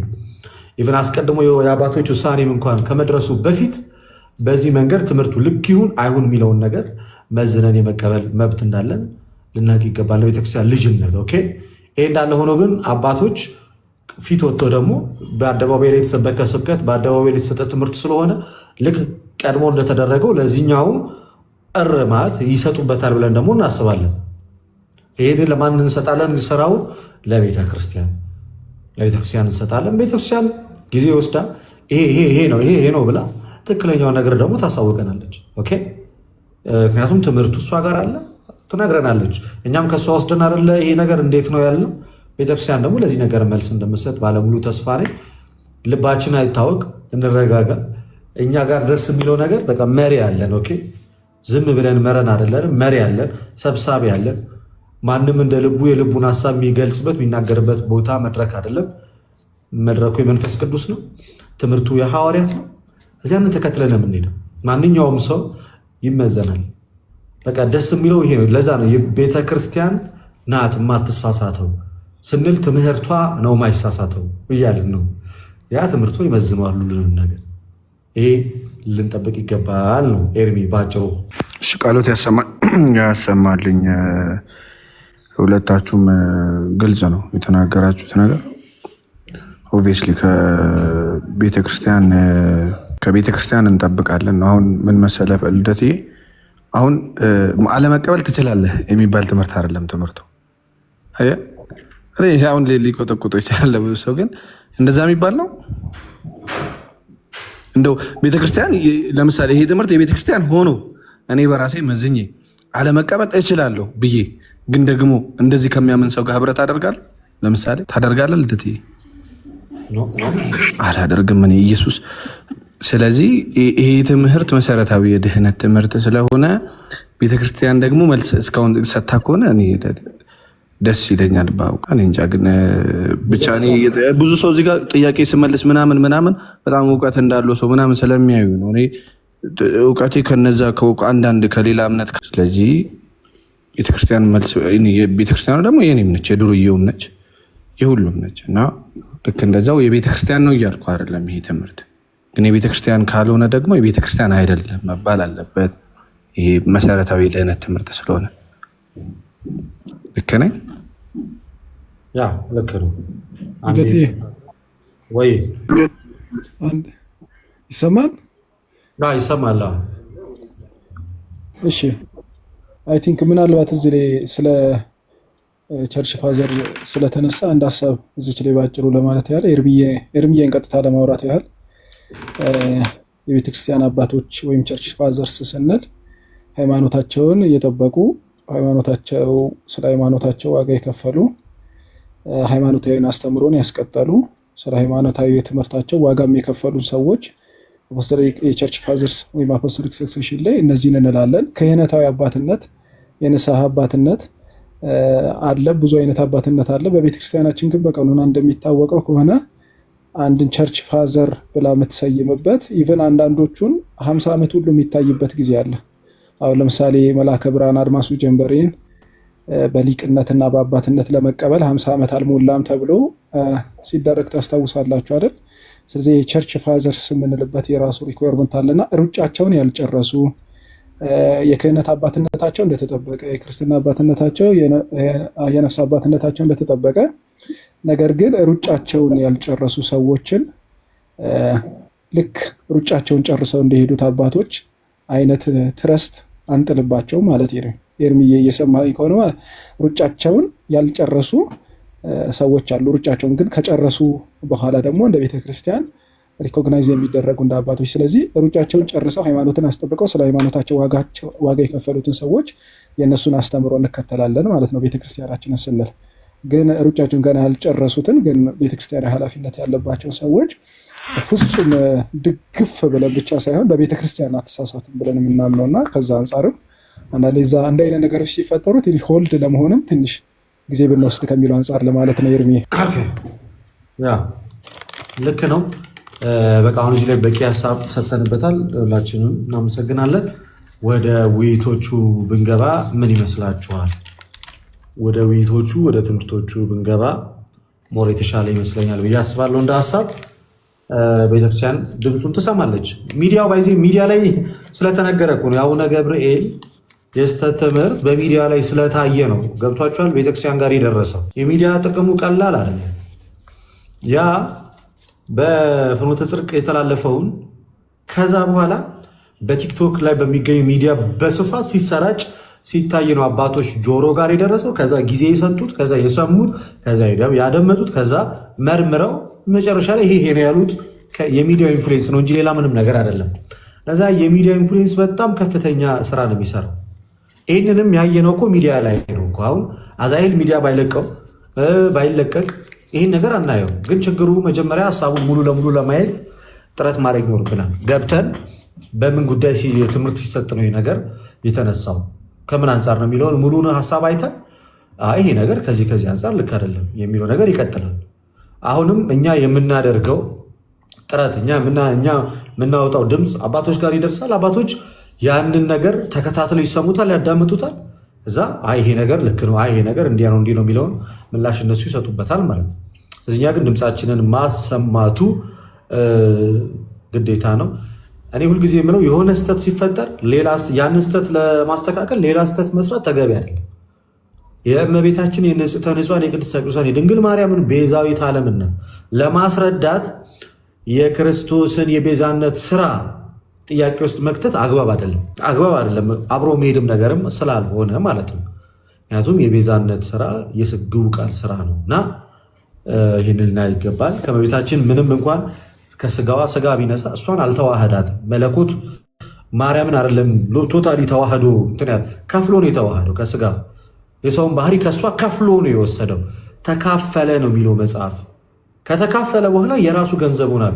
በገዛ ደሙ የክርስቶስ ስጋ እየተባለ የሚጠራው ከዛ በኋላ ካያችሁ የኢየሱስ ደም የኢየሱስ ስጋ እየተባለ ገንዘብነቱ ወይም ባለቤትነቱ በቃ ከተዋህዶ በኋላ የእርሱ ነው። የማን ደም ፈሰሰ? ማን ሞተላችሁ ሲባል ማን ነው የምትሉት? አምላክ ነው የሞተልን ስንል ባህሪው ይሞታል እያልን አይደለም አይደለ? በቃ ያ የተዋሃደው ስጋ ከመለኮት ጋር እንደመዋሃዱ አምላክ ነው የሞተልን ብለን እንድንናገር የሚያደርገን ከተዋህዶ አንጻር ነው አይደለ? እኮ በባህሪ አምላክ የሚሞት ነው አይደለም። እና ለዛ ነው አሁን እናነሳዋለን ብለን ወደምናስበው ጉዳይ ብንሄድ በጣም ደስ ይለኛል። ግን የገቡ ወንድሞችን ሰላም ብለን ወደ ቀጣይ ሀሳብ እንሄዳለን። ዲያቆን መኩ እና ዲያቆን መዝሙር ያሬድ መጥተዋል። ሁለቱም ዲያቆናት ናቸው። ቀድሞ በመግባት ዲያቆን መኩ ይቀድማል። ሰላምታን አቅርብ፣ ከዛ ወደ መዝሙር ያሬድ እንሄዳለን። አላቂ ቢቀድም መልካም ነበርሽ። ሰላም ልበላችሁ ልደቴ፣ ዲያቆን መዝሙር፣ ዲያቆን ናቱ፣ ኤርሚ፣ አዛኤል፣ ሚዲያ፣ ዮሐንስ፣ ዮዮይ፣ ናቱ፣ ሀብተወልድ፣ ደሜ፣ ሁላችሁም 1900 እዚህ ውስጥ ያላችሁ በክርስቶስ ፍቅር በክርስቶስ ሰላም ብያችኋለሁ። ሰላማችሁ ይብዛ። ልደቴ ቃለ ሕይወት ያሰማልን። መልካም መልእክት እየተላለፈ ነው። ሜይ ቢ አንድ ነገር ከመናገሬ በፊት እስቲ ዲያቆን ሰላም ይበሉንና አንድ ቃል ብቻ እናገራለሁ። መልእክቴ ላይ ያስተላለፍኩት የዛሬ ጽሁፍ ያስተላለፍኩት ነበረና እሱ ነገር መለመድ ስላለበት ማለት ነው። መለመድ አለበት በቃ ሁል ጊዜ እና ሰላም ይበሉን ዲያቆን መጀመሪያ። እሺ እናመሰግናለን ዲያቆን መኩ። መዝሙሬ እሺ እናንተ ታላላቅ ወንድሞች የተወደዳችሁ በአኪ አነጋገር ጥብሶች፣ እዚህ ጥብስ አይጠፋም ክትፎም አይጠፋም። በጣም የተወደዳችሁ ስለሆናችሁ ክትፎ ኬክም ጥብስም ብንላችሁ አይገልጻችሁም። ለማንኛውም ግን ሰላም ለሁላችሁ ይሁን። ክርስቶስ ተንሥአ እሙታን በአማን ተንሥአ እሙታን። እግዚአብሔር እንኳን በሰላም አገናኘን። ዲያቆን መኳንንት ሀሳባቸውን ተመስጣቸው በፊት እኔ አጭር ሀሳብ ልስጥና ከዛ እሳቸው ቢጠቀልሉ ጥሩ ነው። ስህተት ከሰራውም እንዲያርሙኝ ማለት ነው። ሁሉ ወንድሞቼ እዚህ ያላችሁን ታላላቅ ወንድሞቼን ዮሐድዬን፣ ዲያቆን ናታኒምን ሁላችሁንም ሰላም ብያለሁ። ኤርሚሻንም፣ ሀብተወልድ ወንድማችን ሁላችሁንም ሰላም ለእናንተ ይሁን። ከትናንት ወዲያ የሆነ ቤት በእኔ ቤት ያው ይሄን ሰሞን ታውቃላችሁ ከፍቼ ለምን ኦርቶዶክስ አትሆኑ የሚል ጥያቄ ጴንጤዎቹን እየጠየቁ ረጅም ሰዓት እያሳለፍን ነበር እና አንድ ጴንጤ ገባች ማለት እና ገባችና ጥያቄ ልጠይቃለች። ከዛ ገብቶኛል ምን እንደምጠይቀኝ እና ይሄን ሰሞን የመጣውን ቪዲዮ ነው የምጠይቅኝ አልኳት። አዎ አለች እና አዎ ስትለኝ ሪከርድ ታደርገኝ እፈልጋለሁ ነው ገብቶኛል። ሪከርድ ታደርግና ከዛ ያሬድ እንዲያለ ልደት እንዲያለ ናታኒም ዲያቆን ናታኒም እንዲያሉ ዲያቆን መኳንንት እንዲያሉ የሚባል ተንኮለኝነትና ድራማ እዚህ ሚዲያ ላይ ይሰራል። እኔ እንደምታውቁኝ ብዙ ቶሎ ሪአክት ማድረግ ሰው አይደለሁም። የሆነ ነገር ስላየው ቶሎ ብዬ ሪአክት ማድረግ ቶሎ ብዬ የሆነ ነገር የምናገር ሰው አይደለሁም። በጣም ደጋግሜ ለማሰብ ሞክራለሁ ከመናገሬ በፊት በጣም ደጋግሜ ለማሰብ ከዛ ደግሞ ያንን ነገር በደንብ ለመረጃውን ለማየት መረጃውን በደንብ አናላይዝ ለማድረግ ሞክራለሁ። ፐርሰናሊ ይሄ የኔ ፐርሰናሊቲ ነው እና በቃ አልመልስልሽም። አሁን አልመልስልሽም ምክንያቱም ቪዲዮን ማየት አለብኝ። አሁን የተቆረጠ ነገር ይዞ መምጣት ፐርሰናሊ ትክክል አይደለም። ለምሳሌ ብፁዕ አቡነ ገብርኤል ትምህርታቸው የተቆረጠ አይደለም፣ በደንብ ሙሉ ያለ ነው። ከዚህ በፊትም በተለያየ ቦታ የተናገሩት ነው። ድግግሞሽ ነው የብፁዕ አቡነ ገብርኤል ስህተት ድግግሞሽ ነው። ስህተትን ብቻ አይደለም ብዙ ስብስብ ነገር እንዳለው መቼም እንረዳዋለን። ኦኬ ወደዚህ ስንመጣ ደግሞ ቁርጥ ያለ ቪዲዮ ነው ያየነው ሁላችንም። የኔን ነው የምናገረው። አንዳንዴ አንዳንድ ነገር ኤክስፕሌን ጥንቃቄ ይፈልጋል። ባይዘው ቲክታክም ይሁን አውደ ምሕረትም ይሁን የቃላት ጥንቃቄ ይፈልጋል። እኛ ኦርቶዶክሲያን ነገሮችን የምናይበት የምንረዳበት መጠንና ልክ አለ።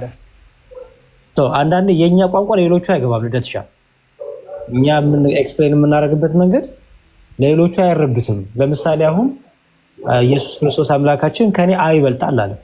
ሙስሊሞቹ ይህን ይዘው መከራ ሲያዩት አያላችሁ። በቃ እንዲህ ነው። አሁን እኛ ግን ከኔ ይበልጣል የሚለውን ትምህርት ስንሰማ አይቆረቁረንም፣ ምን ማለት እንደሆነ ስለምንተረጉመው። አዳምም ክፉና ደጉን ለማወቅ ከእኛ እንዳንዱ ሆነ የሚለውን እኛ ምን ማለት እንደሆነ ይገባናል። ከእኛ እንዳንዱ ሆነ ማለት ከሶስቱ አካል አንዱ አካል ሆነ ማለት ነው አይደለም፣ ይተረጎማል ማለት። ስለዚህ ምን ማለት ተፈልጎ ነው? ሙሉ ቅድም እንደተሻልኩ ሀሳብ በጣም ያሰማኛል። ሙሉ ሀሳቡን እንስማ፣ ወርዶቻችን ደግሞ እንጠንቀቅ። እኛ አባታችን ብቻ አይደሉም፣ እኛ ራሱ መጠንቀቅ አለብን። የምንጠቀመውን ወርዶች ስናስተምር ወርድ እንዴት ኢፌክት እንዳይመጣ እያያችሁት ነው። እንግዲህ ይሄን ሪስፖንሲቢሊቲ አካውንታቢሊቲ እኛም መውሰድ አለብን። ባይዘው እኛም መውሰድ አለብን ለምንናገረው ወርዶች። ሰው ጆሮ ሲደርስ እንዴት ነው የሚደርሰው? ምክንያቱም ቤተክርስቲያንን በትንሽ በትልቁ አታክ ለማድረግ ጆሮቸውን በጣም ገትረው የሚጠብቁ ሰዎች አሉ። ቤተክርስቲያኗን የሆነ ምክንያት ፈልገው ኧረ በቃ ተገኘ ጥብስ የሆነ አጀንዳ ተገኘ ብለው በቃ መከራዋን የሚያሳዩታሉ። በዛው ልክም ደካሞችን ደግሞ የሚያስቱ በደንብ የሚጠብቋሉ በጉጉት ይሄንን አጋጣሚዎች እና ኦልሬዲ ከትናንት ወዲያ ጀምሮ በደንብ ተጀምሯል። አይ ቲንክ ከኛ የሚጠበቀው ምንድነው? የመጀመሪያው ቤተክርስቲያንን ድምጿን መስማት፣ መጠበቅ፣ ምዕመኑን ወንድሞቻችንን በእምነት የበረቱትንም ያልበረቱትንም ማጽናት፣ ማረጋጋት፣ ትዕግስትን፣ ጥበብን፣ ማስተዋልን ማስተማር ያስፈልጋል ብዬ አምናለሁ። አሁን ፕሮቴስታንቶች እዚህ ኮመንት ላይ በጣም ብዙ ነበሩ። ቅድም እያየው ነበረ፣ ብዙ ነገር እየተናገሯችሁ ነበረ። ኦኬ ምክንያቱም ተገኘ አሁን የሆነች ነገር ተገኘች እና ትልቁ ነገር ግን ቤተክርስቲያን የራሷ ራስ አላት። እንደፈለገ መቀጠል አይቻልም። ማንም ሰው የትምህርት ስህተት ካለ ይታረማል። የቃላት ገለጻ ስህተት ካለ ይታረማል። ማንም ይሁን ሁሉ ከቤተክርስቲያን በታች ስለሆነ ማለት ነው።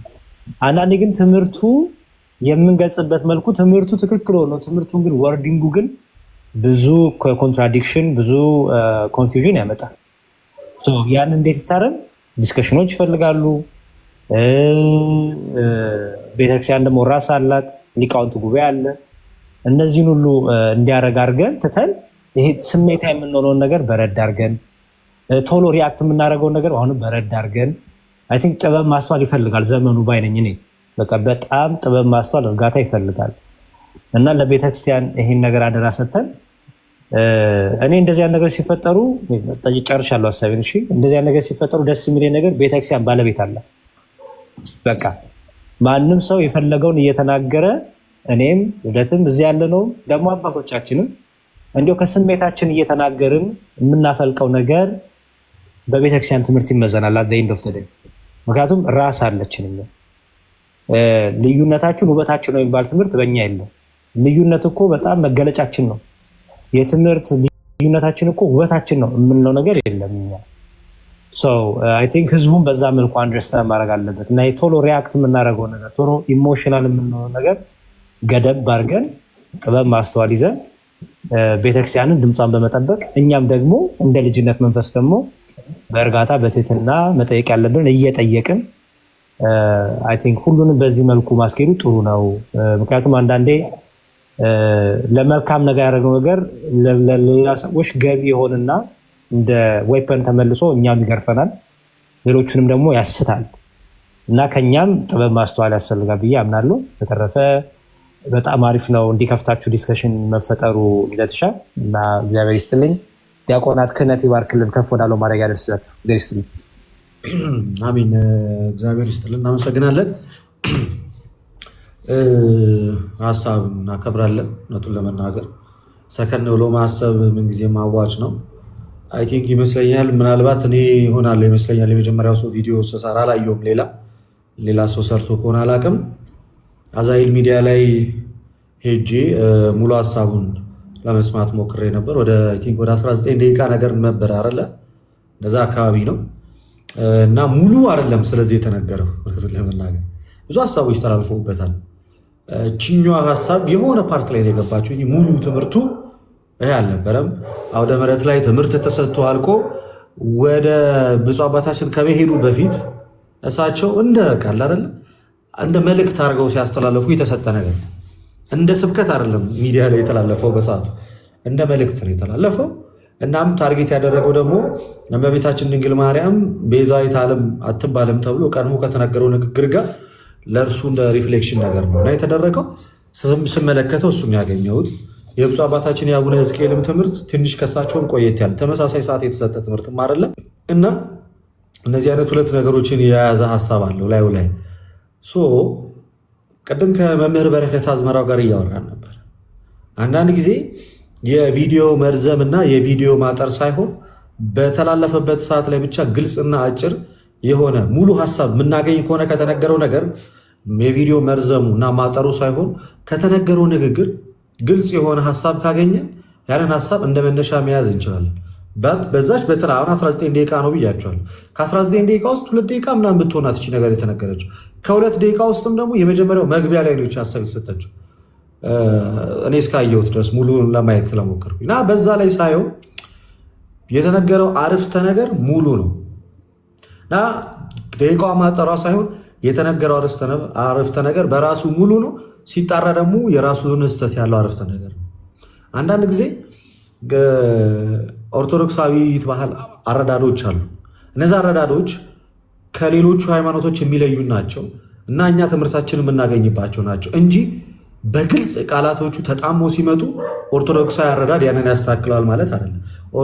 ያንን ነገር ስህተቱ እንደ ስህተት ሸፍኖ ይቀበለዋል ማለት ሳይሆን በትክክለኛው በቤተክርስቲያን አረዳድ እናስተካክለዋለን ነው እና እንደምታዩት ሰሞኑን በጣም በእጅጉ እየተሰራጨ ነበረ። በተለይ ትላንትና እና ከትላንት ወዲያ በጣም በተለይ የአዛይል ሚዲያ ቲክቶክ ላይ የተለቀቀው ስቲች የተደረገ ዱዌት የተደረገ ሪፖስት የተደረገ በጣም ሲዘዋወር ነበር። ቀን ሙሉ ላይ ሲናገሩበት ነበር። ግን ከኛ ሳይድ ያን ያህል ብዙም ሪያክት የተደረገ ነገር አልነበረም። እነሱ ነገሩን ብዙ ሰዎችን እስከ ማሰናከል ደረጃ ሲደርሱበት ሀሳብ መሰጠት አለበት የዛን ሰዓት። ስለዚህ እነሱ ስላሉ ሳይሆን ሀሳብ የምንሰጥበት ትምህርቱን ሰምተን እነሱማ የቆርጦ ቀጥልማ እኮ ማለት ነው ተደፋ የሚለውን ሞተ አመመው የሚለውን ምናምን በቃ እየተጨማመረን የሚተረጎመው አጎነበሰ ሰገደ እየተባለ የሚነገረው በእነሱ ሲነገር ጥምም እየተባለ የሚነገረው። ስለዚህ እነሱን ይዞ መሮጥ ሳይሆን ምን ይላል የሚለውን ለሁላችን ሚዲያ ስላለን ገብተን ምንድነው የተባለው ስንሰማው እነሱ እንዳራገቡት ሳይሆን ምንድነው የተላለፈው የሚለውን ስናይ ግልጽ የሆነ ነገር እናገኛለን። ከዛ አንጻር መልስ ይሰጥበታል። ቤተክርስቲያንም ከዛ ያንን ነገር ደጋግማ ሲጮህ ትሰማዋለች፣ ሪያክት ታደርጋለች እና ከስሜታዊነት የጸዳ እይታ ምንጊዜም ያስፈልጋል። ልክ ነው። በጣም ብዙ መዘግየትም ዋጋ ያስከፍላል። በጣም ብዙ መፍጠንም ቤተክርስቲያንን ዋጋ ያስከፍላል። በየትኛውም ሰዓት ተረጋግቶ ማየትና ምላሽ መስጠቱ ግን ተገቢ እንደ ሀሳብ በቤተክርስቲያናችን ታሪክ ውስጥ አልኳችሁ እኮ ተአምረ ማርያም ላይ ይሄ ቃል ታርሞ ወጥቷል። አልኳችሁ እኮ በደሟ የሚለው ቃል ተአምረ ማርያም ላይ አልኳችሁ እኮ ታርሞ ወጥቷል። እኔም አሳይቻለሁ፣ ዲያቆን ዘማርያምም አሳይቷል።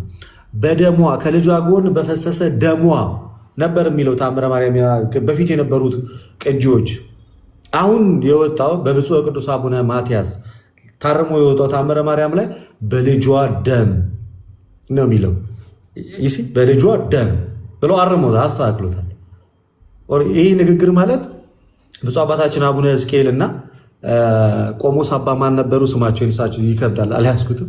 እሳቸው ከተናገሩት ንግግር ተመሳሳይ ነበር። የቀድሞ የተአምረ ማርያም ጽሑፍ የእመቤታችን ደም ነው የፈሰሰው፣ የእመቤታችን ስጋ ነው የተቆረሰው የሚለው ሀሳብ የምንበላውስ የእሷን ስጋና የእሷን ደም አይደለም ልጇስ የነሳው ከእሱ አይደለም የተባለ የተነገሩት ትምህርቶች ተቀላቅለዋል። ነገረ ማርያምና ነገረ ክርስቶስ ትንሽ ተቀላቅለው ነው የተሰጡት። ኢቨን ታምረ ማርያሙ ላይ ራሱ ታርሞ ነው የወጣው ብያቸዋል። ይሄ ቃል ታርሞ ነው የወጣው ኢቨን። ስለዚህ ከዚህ አንጻር ሪያክሽኖቹ ጉዳትም ጥቅምም አላቸው እንደየ ሀሳብ አሰጣጣችን ማለት ነው። የኔን ቪዲዮ ገብታችሁ መመልከት ትችላላችሁ። 1000 ኮመንት ሊደርስ ትንሽ ነው የቀረው። የፕሮቴስታንቱን ስትመለከቱት ፍጹም ንቀት፣ ፍጹም ስድብ፣ ፍጹም ዛቻ ይወገዙ ምናምን በቃ እሱን ወደ ጎን እናደርገውና ግን ተወዛግበው ተደናግጠው ተረብሸው የነበሩ ኦርቶዶክሳውያን ክርስቲያኖች እንዲረጋጉ ያደርጋል። አንዳንድ ሀሳቦች አሁንም እንደዚህ ገብተን መነጋገራችን ደግሞ ምን ያደርጋል? ሰዎች በደንብ ክሊር እንዲሆንላቸው በመናፈቃን እርሾ እንዳይወሰዱ የተገኘችዋን ነገር እነሱ እንትን ብለው ቀምመው ምናምን ነገር የሰዎችን አእምሮ በረዘው ወደ ሌላ ነገር ውስጥ እንዳይከቱት ይረዳናል። እነሱ ርዕስ ሲሰጡት እኮ አምልኮተ ማርያም ብሎ እኮ ነው የሰጡት። እኔ እያየሁ ነበር። አምልኮተ ማርያም በኦርቶዶክስ ቤተክርስቲያን ቤዛነቷ ከልጇ ከኢየሱስ ክርስቶስ ጋር አንድ ላይ በመሰቀል ለዚህ እኮ ነው ማርያምን ያመልኳታል የምንለው ምናምን እየተባለ ይነዛል። አይደለም። ስለዚህ መልስ መስጠታችን የእነሱ ዓላማና ሀሳብ እንዲከሽፍ ያደርገዋል። አንድ የተወዛገበው ሰው በቤተክርስቲያን ውስጥ እንዲጸና ያደርገዋል። እንደገና ደግሞ አባቶች ይህን ተመልክተው ደግሞ በራሳቸው አካሄድና መንገድ ደግሞ ነገሮች እንዲታረም በር ከፋችም ስለሚሆን በጣም በሰከነ መንገድ የምንናገረው ሀሳብ ገንቢ ይሆናል። አንዳንድ ነገሮችን እናስተካክላቸው ብለን ብንሄድ በራሱ በግድ ልናቀናቸው ማንችላቸው ግልጽ የሆኑ ስህተቶች ይመጡብናል። ልክ አባታችን የአቡነ ገብርኤል ንግግር እንዲህ ብታደርገው አይመጣም፣ በቃ አታመጣውም፣ በቃ ነው። አይ እሳቸው ለማለት የፈለጉት እኮ ከኢየሱስ ክርስቶስ ቤዛነት ለመለየት ነው። አይመጣውም፣ እንደዛ ብትል አይስተካከልም። ምክንያቱም መጀመሪያም ተለይቶ የተነገረ ጉዳይ ስለሆነ ይሄኛውም ትምህርት በቃ ግልጽ የሆነ አማርኛ አለው። በቀላሉ ግልጽ የሆነ ሃይማኖት አበውም ሆነ የሃይማኖት መግቢያ ትምህርታችንም ሆነ በርካታ የነገረ ክርስቶስና የነገረ ማርያም ትምህርትን የያዙ መጽሐፍቶቻችን የአባቶች ትምህርት ግልጽ አድርገው ያስቀምጡታል። ከዛ እንደዚህ ላድርገው እንዲህ ላድርገው ወደዚህ ላስገባው በዚህ ላስተካክለው በዚህ ላምጣው ምናምን ብትል አይሄድም። ቀለል ባለ መንገድ በዚህ መንገድ ቢታይ ብለህ ሀሳብ ከመስጠት ውጭ። ምክንያቱም የማርያምን የእመቤታችን የድንግል ማርያምን ስጋ ነው የእመቤታችን የድንግል ማርያም ደም ነው ብለህ ስትናገር ተዋህዶም ጥያቄ ውስጥ የከተትክ ስለሆነ ማለት ነው። ለዛ በዚህ ቀለል አድርገን ብናልፈው እና አባቶቻችን እንደዚህ አይነት ነገሮችንም ሲናገሩ ለሌላ ጊዜ መድረኩ ላይ የትኛውም ሰው ጥንቃቄ እንዲያደርግ ያደርገዋል። የብፁዕ አቡነ ገብርኤል መሳሳት ሌሎች መምህራንም ይሁኑ ብፁዓን አባቶች ሀሳብ ሲሰጡ ምን እንዲሉ ያደርጋል? በደንብ እንዲያዩት ያደርጋል። የብፁዕ አቡነ ፊልጶስ ትምህርት፣ የብፁዕ አቡነ በርናባስ ትምህርት የእነሱም እየተመረመረ ነው አለ ይታወቃል። ግልጽ ነው፣ ይዞታል። ቅዱስ ሲኖዶስ መግለጫም አውጥቶበታል። ሌሎችንም እንደዚህ ወደኋላ እየሄደ ቅዱስ ሲኖዶስ በሊቃውንቱ ጉባኤ በኩል እየተደረገ አይደለ? ምናልባት ተጠናቋል ይመስለኛል። አሁን ግን እየተደረገ በዛ መንገድ እያጣራ ተናገሩ እኮ ብፁዕ አባታችን ምን ብለው ተናገሩ? መጽሐፍቶቻችን ጥራት ያስፈልጋቸዋል። በሊቃውንቱ ጉባኤ ያልታረመ እና በዛ በኩል ያላለፈ መጽሐፍ ሊኖረን አይገባም ብለው በዚህ ልክ አጽንኦት ከሰጡት ትምህርት ላይ በደንብ ትኩረት እየተደረገ ነው ማለት ነው። ለዛኛም ወደ ሊቃውንቱ ጉባኤ ከሚያቀብሉት ሰዎች መሆን ይኖርብናል። አሁን ቅድም አዛሄል ሚዲያ አሁን ማዕከላችን ያለው ወንድማች በክፋት አይደለም ያንን ርዕስም የሰጠው ቲክቶኩ ላይ የሚለቀቀው እና አጅሬ ግን ምን አደረጉት? ሰውን አደነጋገሩት። አልቀኑም ሙሉ ላልታሰብለት ዓላማ አዋሉት። ምናልባት እኮ አባታችንን ትምህርት ነው እኮ በዚህ መንገድ የተረዱ ሰዎች ይኖራሉ። ለማለት የፈለጉት ከእሷ ስጋን ነስቶ ነው ለማለት ፈልጎ ነው እኮ አባታችን ብለው በጣም ደግሞ በጣም ነገሮችን በጣም በእንደዚህ አይነት መንገድ ተመልክተው የማይረብሻቸው ሰዎች ደግሞ ይኖራሉ። በጣም የሚያስደነግጣቸው ሰዎች ይኖራሉ። ከሁለቱም የጸዳ ይሆንና ትምህርቱ ግን ምን ይላል የሚለውን መመልከት ደግሞ ተገቢ ይሆናል። ለመረዳት የሞከሩትም ሰዎች እንዳሉ ሆኖ ግራ የገባቸውም ሰዎች እንዳሉ ሆኖ ግን መሀል ላይ ሀሳቡ እና የተነገረው ነገር ከቤተክርስቲያን ትምህርት አንጻር በታሪክ ውስጥ ካለፈው የክርስትና ትምህርት አንጻር ግን እንዴት ይታያል የሚለው ነገር የሁለቱንም ችግር ይፈተዋል፣ ያስተካክለዋል ብዬ ነው የማስበው። እስኪ አሁን ደግሞ ዲያቆን አጠር አድርገውና ዲያቆን ሞክ እንግዲህ አንዱ ሀሳብ ሲመጣ አንዱ እየቀጠለ እየተሳሰረ እየተነሳሰለ ስለሚሄድ እንትን እያለው እንሄዳለን። እነሱም ማዕከላችን ላይ ስላሉ ለእነሱ ምድል ሰጣችኋለሁ። ልደቴ ቃሎት ያሰማልን ሁለታችሁ። አንድ መምህራችን ምን ይላሉ መሰለ ልደቴ፣ ሁል ጊዜ ኦርቶዶክሳዊነት መጠን ነው፣ ከመጠን ያለፈ ሁሉ ከእግዚአብሔር አይደለም ይላሉ። እና ኦርቶዶክሳዊነት መጠን ነው። እንዴት የሚለው መልስ አይሰጥም። በነገራችን ላይ ኦርቶዶክስ ውስጥ ስትገቡት ወይም መጽሐፍ ቅዱስ ውስጥ ስንረዳ እንዴት እግዚአብሔር ዓለማትን ፈጠረ እንዴት የሚለውን ለዛ እኛ እዛ ውስጥ ገብተን እንትን የምንል አይደለም። ከመጠን አናልፍም። ገብታችኋል? የጌታ ስጋና ደም ወደ እውነተኛ የጌታ ስጋና ደም እንዴት አንመረምርም?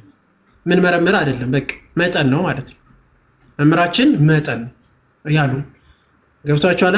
ጥምቀት ልጅነትን ይሰጣል፣ ዳግም መወለድን ከመንፈስ ቅዱስ ይሰጣል። እንዴት ያንን ውስጥ ገብተን እንዴት እንደሆነ እሱ እግዚአብሔር ነው የሚያውቁ። ስለዚህ ከመጠን ያለፈ አንሄድም ማለት ነው። ስለዚህ ኦርቶዶክሳዊነት ምንድነው? መጠን ነው። ይሄንን ሁል ጊዜ በልባችን እንያዝ። መልእክታችንም ደግሞ ሁል ጊዜ ማለት የሚገባን ጊዜን መዋጀት አለብን። አደራችሁ እዚህ ውስጥ የምትሰሙት 1900 አላችሁ፣ በሌላ የምትሰሙ አላችሁ። ጊዜን መዋጀት አለብን። እንደመጣልን የምንናገርበት ጊዜ አይደለም ያሁኑ ጊዜ። በቃ አንችልም። በተለይ ደግሞ በቤተ ክርስቲያን አስተምህሮ ዙሪያ እንደመጣልን መናገር አንችልም። ቢኮዝ አሁን ላይ ብዙዎቹ ማለት በተለይ በመናፍቃን ዙሪያ ያሉት እንዴት ቆርጦ እንደሚቀጥሉት እንዴት ወደ ሌላ የሆነ እንዴት እንደሚያዞሩት ስለምናቅ ማለት ነው። ይህንን እያየንም ስለሆነ አሁን ላይ በጣም ጥንቃቄ ያሻል። በጣም ጊዜውን መዋጀት አለብን። ሚዲያው ምን ኤአይ ምን ላይ እንደደረሰ እናውቃለን። እንኳን ይሄ አይደለም ያልተናገርነውን ራሱ እንደተናገርን አድርጎ ድምፃችንን ወስዶ የማቅረብ ደረጃ ላይ ስለደረሰ ማለት ነው። ስለዚህ ምን ያስፈልጋል? ጊዜውን መዋጀት በጣም በጥንቃቄ መድረክ ላይም ይሁን ቲክቶክ ላይም ይሁን የትኛውም ሆነ ቤተክርስቲያን የቤተክርስቲያንን ድምጽ ሆነ ስለ ቤተክርስቲያን የምትናገር ከሆነና የምታስተላልፍ ከሆነ ጥንቃቄ ዘመኑን መዋጀት በቃ በጣም ጥንቃቄ ያስፈልጋል። ማለት አባታችን ከምን አንፃር እንዳሉ አንድ ኦርቶዶክስ በቀላሉ ልረዳ ይችላል። አዎ ልረዳ የሚችልበት ወይ አለ። ግን እንደዛ ብለን የምናቆም አይደለም። ይሄኛው አቻለ ብዙዎች የሚደናገሩበት ብዙዎች ደግሞ ለፈተና ሆነው ከቤተ ክርስቲያን የሚወጡበት ምክንያትም ሊሆን ስለሚችል ማለት ነው። ከዛ አንፃር ነው መሆንም ያለበት እና ሁሉ ጊዜ በድጋሚ የምነግራችሁ ኦርቶዶክሳዊነት ምንድነው? መጠን ነው። ከመጠን ያለፈ ከእግዚአብሔር አይደለም እና በጣም በማስተዋልና ጊዜውን በዋጀ መልኩ ልናስተውል የሚገባ በጥበብ መናገር አለብን። በመንፈስ ቅዱስ በጥበብ ሆነን በጸጋ መናገር ማስተዋል ይጠበቅብናል እላለሁና ብቻ እግዚአብሔር ለመልካም ያድርግልን፣ ሁሉንም መልካሙን ያድርግልን። ሁሉም ከልቡ ለመልካም ነው የተናገረው እንጂ ለክፋት የተናገረ አንድም ሰው ስለሌለ እግዚአብሔር ደግሞ ለበጎ ያድርግልን። ቴንኪው ልደት አላበዛ። እሺ እናመሰግናለን። ይሄ ሀሳብ ከዚህ በላይ ብዙ ባይለጠጥና በቂ ሀሳብ ስለተነገረበት ወደ ትምህርታችን ብንገባ ደስ ይለኝ ነበረ። አዛይል ሚዲያ ያንተን ሀሳብ እንስማና። አይ እኔ ሀሳብ የለኝም ልደትዬ። ቲጂ ያለች ባለቤቴና ምናልባት አሁንም እንዳልከው ወደ ሌላኛው ሀሳብ መሸጋገሪያ የሚሆን አንድ ዝማሬ የንስሐ ዝማሬ ነው። በጣም የምወደው ዝማሬ ነው። አንድ ዝማሬ ብትዘምርላችሁ ደስ ይለኛል። ቅድም ትዘምሪያለሽ ብያት ረጅም ሰዓት ቁጭ ብላ ስትጠብቅ ነበርና መልካም ፈቃዳችሁ ከሆነ ወደ ሌላኛውም ትምህርት ሰዓታችሁ እንደው እሺ እንቀጥል። ችግር ከአንድ መዝሙር እንስማና ወደ ሀሳባችን እንሄዳለን። እዚህ ነው ያለ አስጠብቀን እንትን አንልም። ይሰማል? ድምፃችሁን እንትን በሉና እሺ ቀጥሉ። ሰጣችሁኝ እድል እግዚአብሔር ይስጥልኝ። እጅግ አድርጌ ነው የማመሰግነው። ክርስቶስ ተንሥአ እሙታን በአብይ ኃይል ወሥልጣን አሰሮ ለሰይጣን አግዓዞ ለአዳም ሰላም እምይእዜሰ ኮነ ፍስሐ ወሰላም ለንስሐ ሞት አብቃኝ እያልን እግዚአብሔር አምላካችንን እንለምናለን። ወደ መዝሙር በሥላሴ ስም እንዘምራለን። ለንስሐ ሞት አብቃኝ ለንስሐ ሞት አብቃኝ በሂሶጵ እርጨኝ እጠበኝ እንደ በረዶ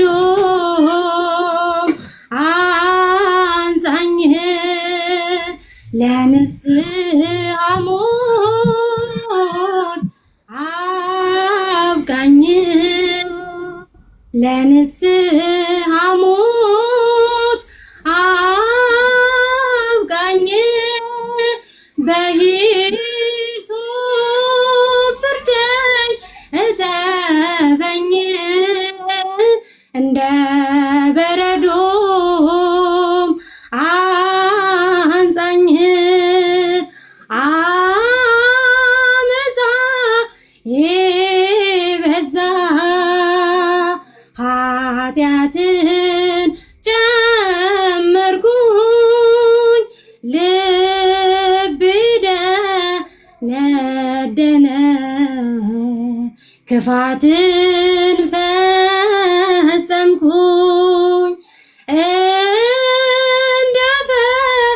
እንደፈረው ልብ እንዳይጸናብኝ አድነኝ እንደኖህ አምላክ ራራልኝ አድነኝ አድነኝ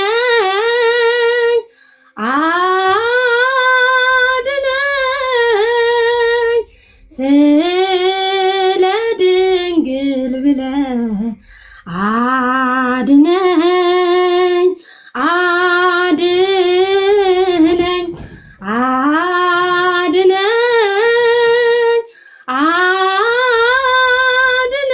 አድነኝ ስለ ጻድቃን ብለህ አድነኝ ኃጢአቴ በረታ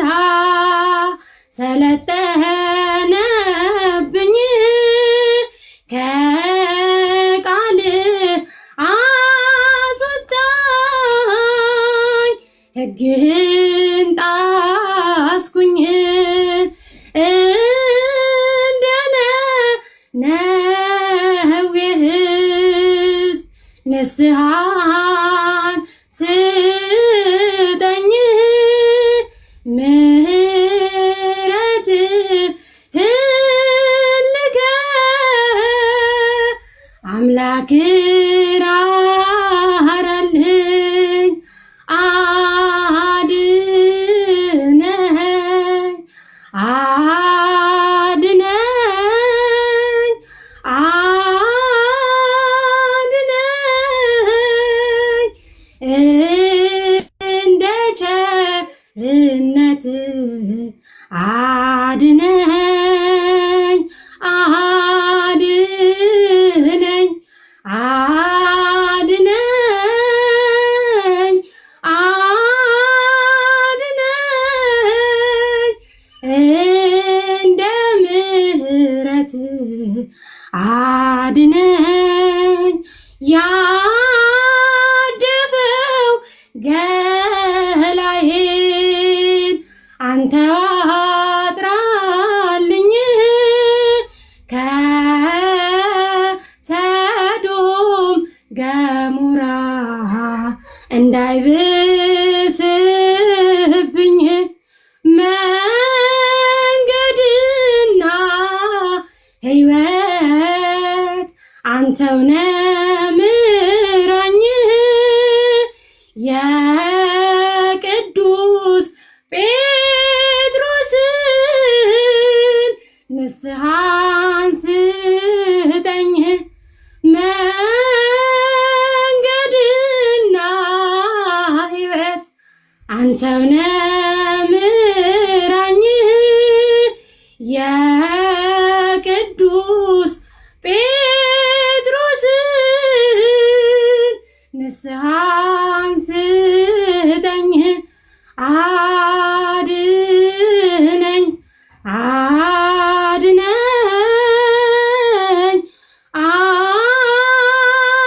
አድነኝ ስለ ድንግል ብለህ አድነኝ አድነኝ አድነኝ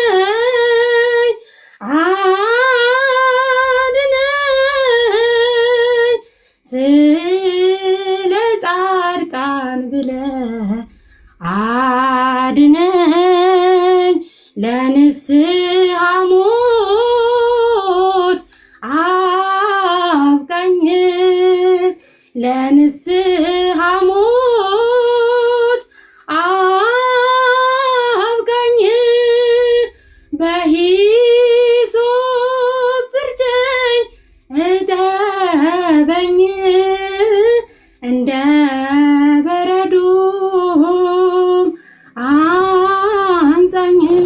ወስብሐት ለእግዚአብሔር ወለወላዲቱ ድንግል ወለመስቀሉ ክቡር አሜን። ቆየ አሜን። ዝማሬ መላእክት ያሰማልን።